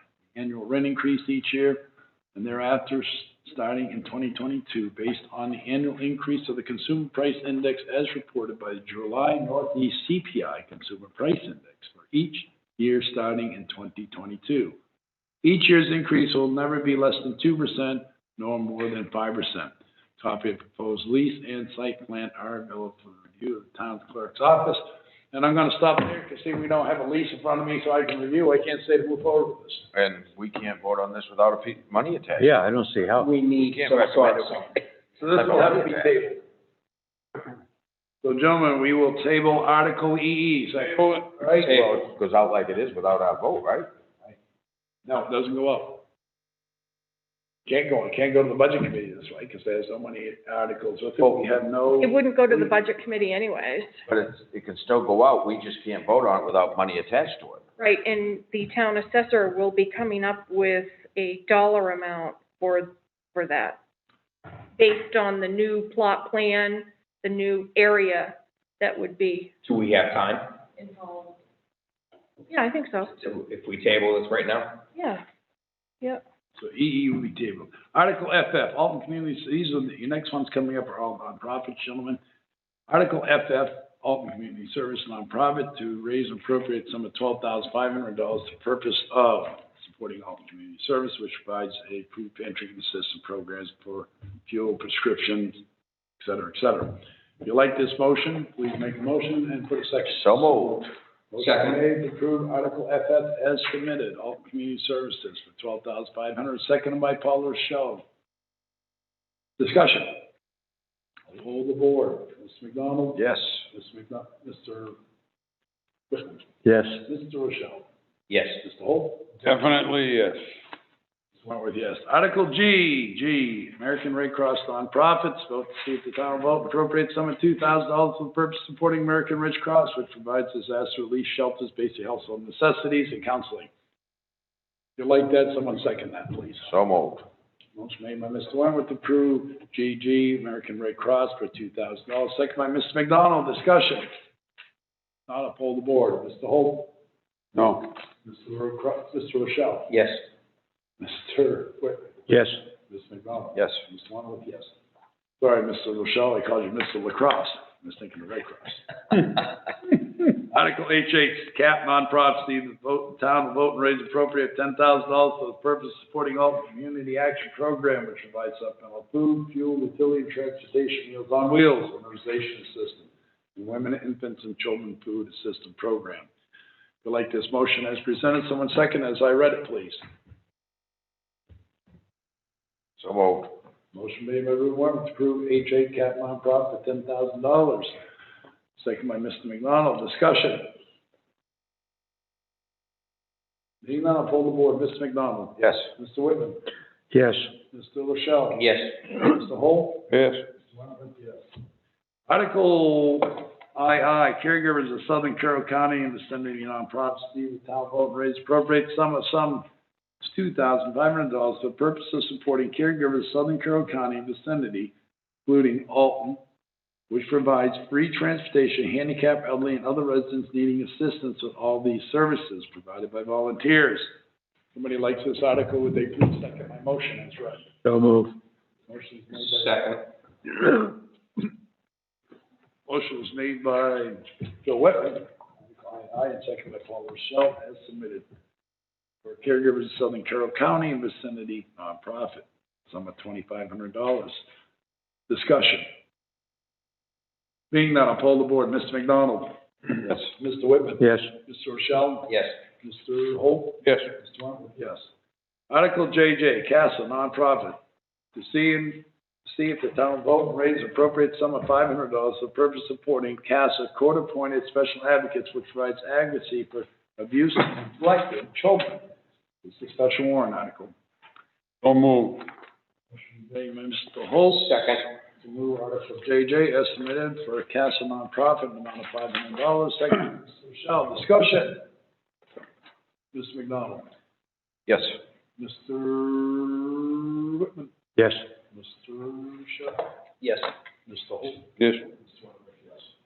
Article KK, Central New Hampshire VNA Hospice, a nonprofit, Steve, the town will vote, raise appropriate sum of $12,000 for the purpose of supporting Central New Hampshire VNA Hospice, which is a nonprofit agency that provides health care, hospice care, and maternal child health services. So moved. Motion been made by Mr. Rochelle to move Second. Article KK, second by Mr. McDonald to approve Central Hospice nonprofit for $12,000. Any discussion? Hold the board, Mr. Rochelle. Yes. Mr. Whitman. Yes. Mr. McDonald. Yes. Mr. Holt. Yes. Mr. Wentworth, yes. Article LL, Lakes Region Mental Health Nonprofits to see if the town vote to raise appropriate sum of $15,750 for the purpose of supporting Lakes Region Mental Health Center, which provides mental health care to area residents, services, and children, elders, along with other emergency services. I have a motion to move that, or a second to approve my motion. I'll second it. Motion made by Reverend Weber to approve LL, second by Mr. McDonald. Discussion. I'm not voting for this, because I think it's more of a pill mill up there than anything. I've been dealing with them for 40 years with my kid. And you don't get the help that they say they give. I've heard of some high salaries high up too. Brutal. You have one doctor up there in that Laconia office. 9,600 patients. You tell me how many minutes he spends with them. Because I know my son walks in and out, he's in there in less than 3 minutes. Any other discussion? Mr. Holt. No. Mr. Rochelle. No. Mr. Whitman. No. Mr. McDonald. No. Mr. Wentworth. Yes. Vote is affirmative, 4 against 1. Who made the motion on that and the second on that? I made the motion, Mr. McDonald voted, didn't. I'm just reading the motion and asking to accept that as a motion, and that's a second. Yep. Okay. Article MM, Life Ministries Nonprofit. To see if the town will vote and raise an appropriate sum of $3,000 for the purpose of supporting Life Ministries Incorporated, which is a nonprofit charity that provides foods and staples to Alton residents. This is a special warrant article. Someone make a second on that motion? Second. Motion made by Reverend Warren, second by Mr. McDonald for Life Ministries Nonprofit, $3,000. Stand discussion. Let me ask you something. Yes, sir. Because I remember a while back you had differences with this. The only differences I have with it, and I can understand it. I can't remember what it is, but. Life Ministries is like the Alton Community Services. Okay.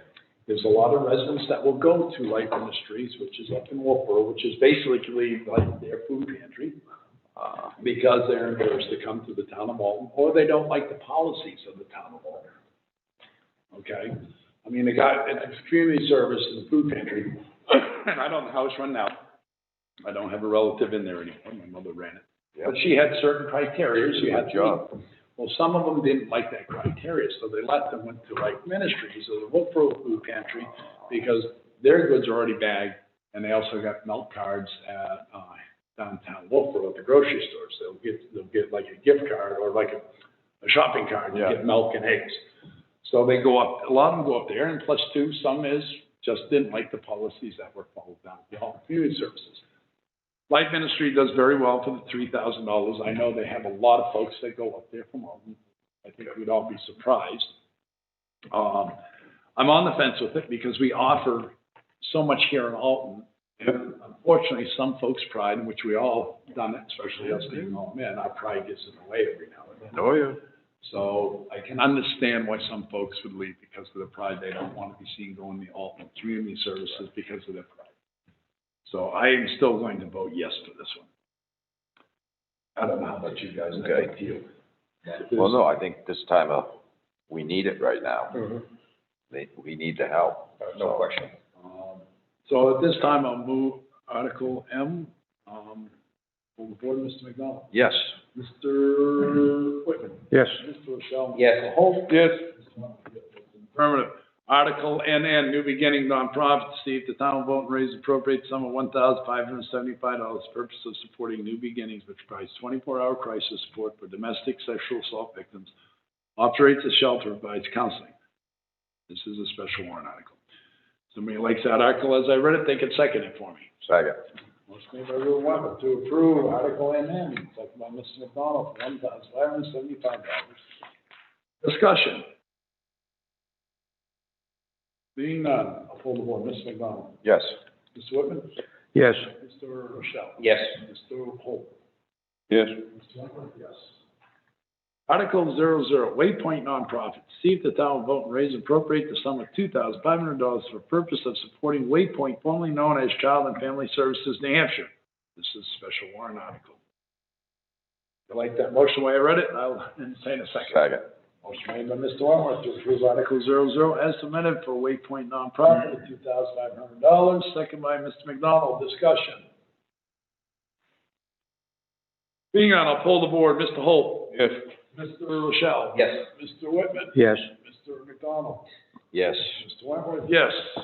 Article PP. I can't believe it. After 3 years, it's made it on. Article PP, reports of committees to hear reports of any committees, boards, trustees, commissioners, officials, agents, or concerns of voters, and vote to accept the same. Furthermore, to conduct any other business they may legally come before said meeting. If you like that motion the way I read it, I didn't turn in a second. Don't have to, there's no money attached to it. Oh, Lauren Carr will be some proud of you. and is that, He submitted a petition. This is the petition. Been trying for quite a few have years. we looked at the, It was supposed to be on there anyway, because we talked about that last year and said it would be added. He's gonna have to submit a petition every year. Oh, come on. Selectmen, actually, I thought stated that we wanted it on there every year. I think we go back. I know, I think we go back. Because we wouldn't, because it never got put on. He was trying it for years there. He was complaining and wanted it on. It's required for the traditional town meetings, Yes. but it's not required for Senate Bill 2. Oh, no kidding. But this is our traditional meeting, so it should be allowed now. It should be required. This is our traditional meeting, deliberative session, voting at the poll. That's our traditional meetings now. So under the state law, I'm talking. SB 2's all screwed up. All right, gentlemen, we're gonna move on to selectmen's reports. Nothing. Mr. Holt. what's that? Mr. Rochelle. No. Mr. Whitman. Nope. Had the month off. No, Mr. Wentworth, no, I won't know until I go to the budget committee with recommendations. Then I'll report back to you. Town administrator, she told me earlier she had no reports. No report. So December 14th, regular meeting minutes, gentlemen. So moved, Mr. Chairman, to approve December 14th, regular. Hope to approve the minutes of December 14th, 2020, regular meeting. Do I have a second? Second. Second by Mr. Rochelle. Any discussion? I'll poll the board. Mr. Holt. Yes. Mr. Rochelle. Yes. Mr. Whitman. Yes. Mr. Wentworth. Yes. Mr. McDonald. Oh, how was You are you? here. What? I abstain.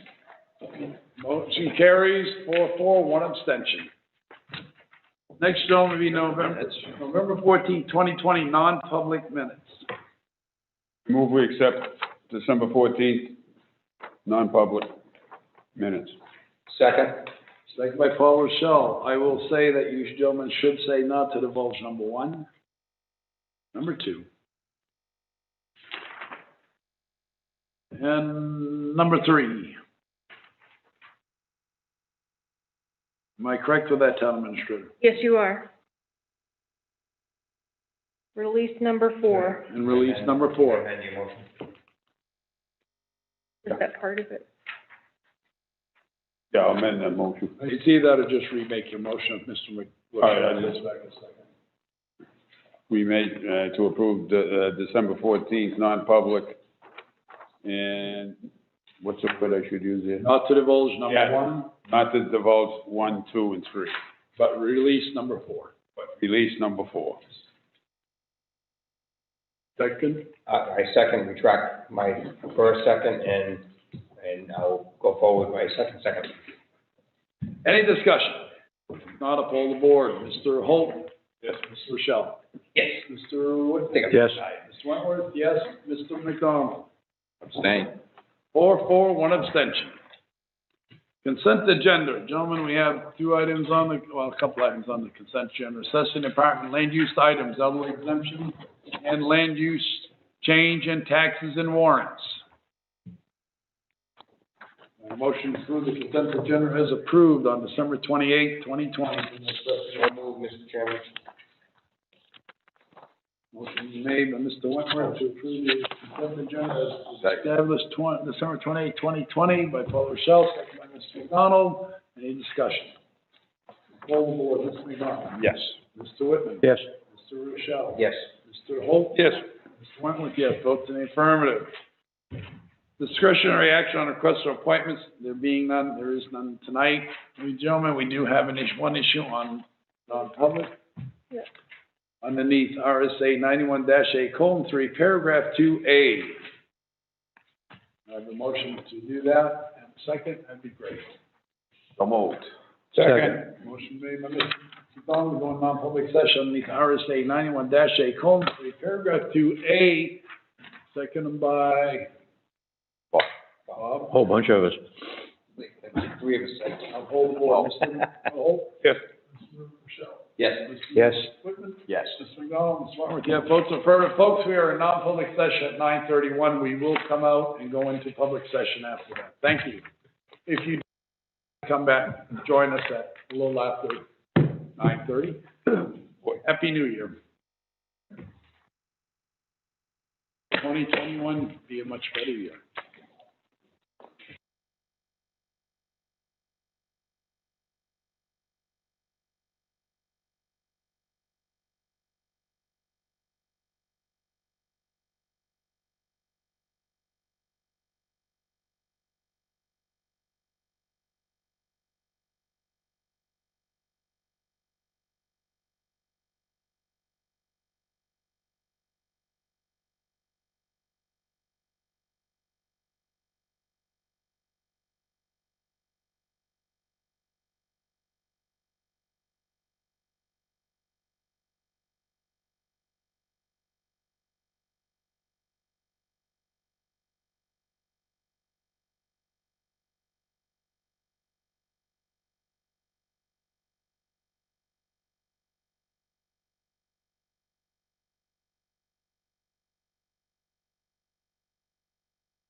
All right, folks, Board of Selectmen is out of non-public session at 9:42. Gentlemen, I'll make a motion, I'll entertain a motion to adjourn, and the only thing before we adjourn, I need to have a motion made to divulge item 1 and 2 from the non-public session. Second. Motion been made by Reuben Whitman to divulge item 1 and item 2 from non-public section, seconded by Ms. McDonald. Any discussion? Hold the board. Ms. McDonald? Yes. Mr. Whitman? Yes. Mr. Rochelle? Yes. Mr. Holt? Yes. Mr. Wentworth, yes. Make a motion, we adjourn. Motion made by Mr. McDonald to adjourn, seconded by Mr. Rochelle. Any discussion? All those in favor? Yes. Yes. Aye. Folks, Happy New Year, and may next year be greater than this year. Okay.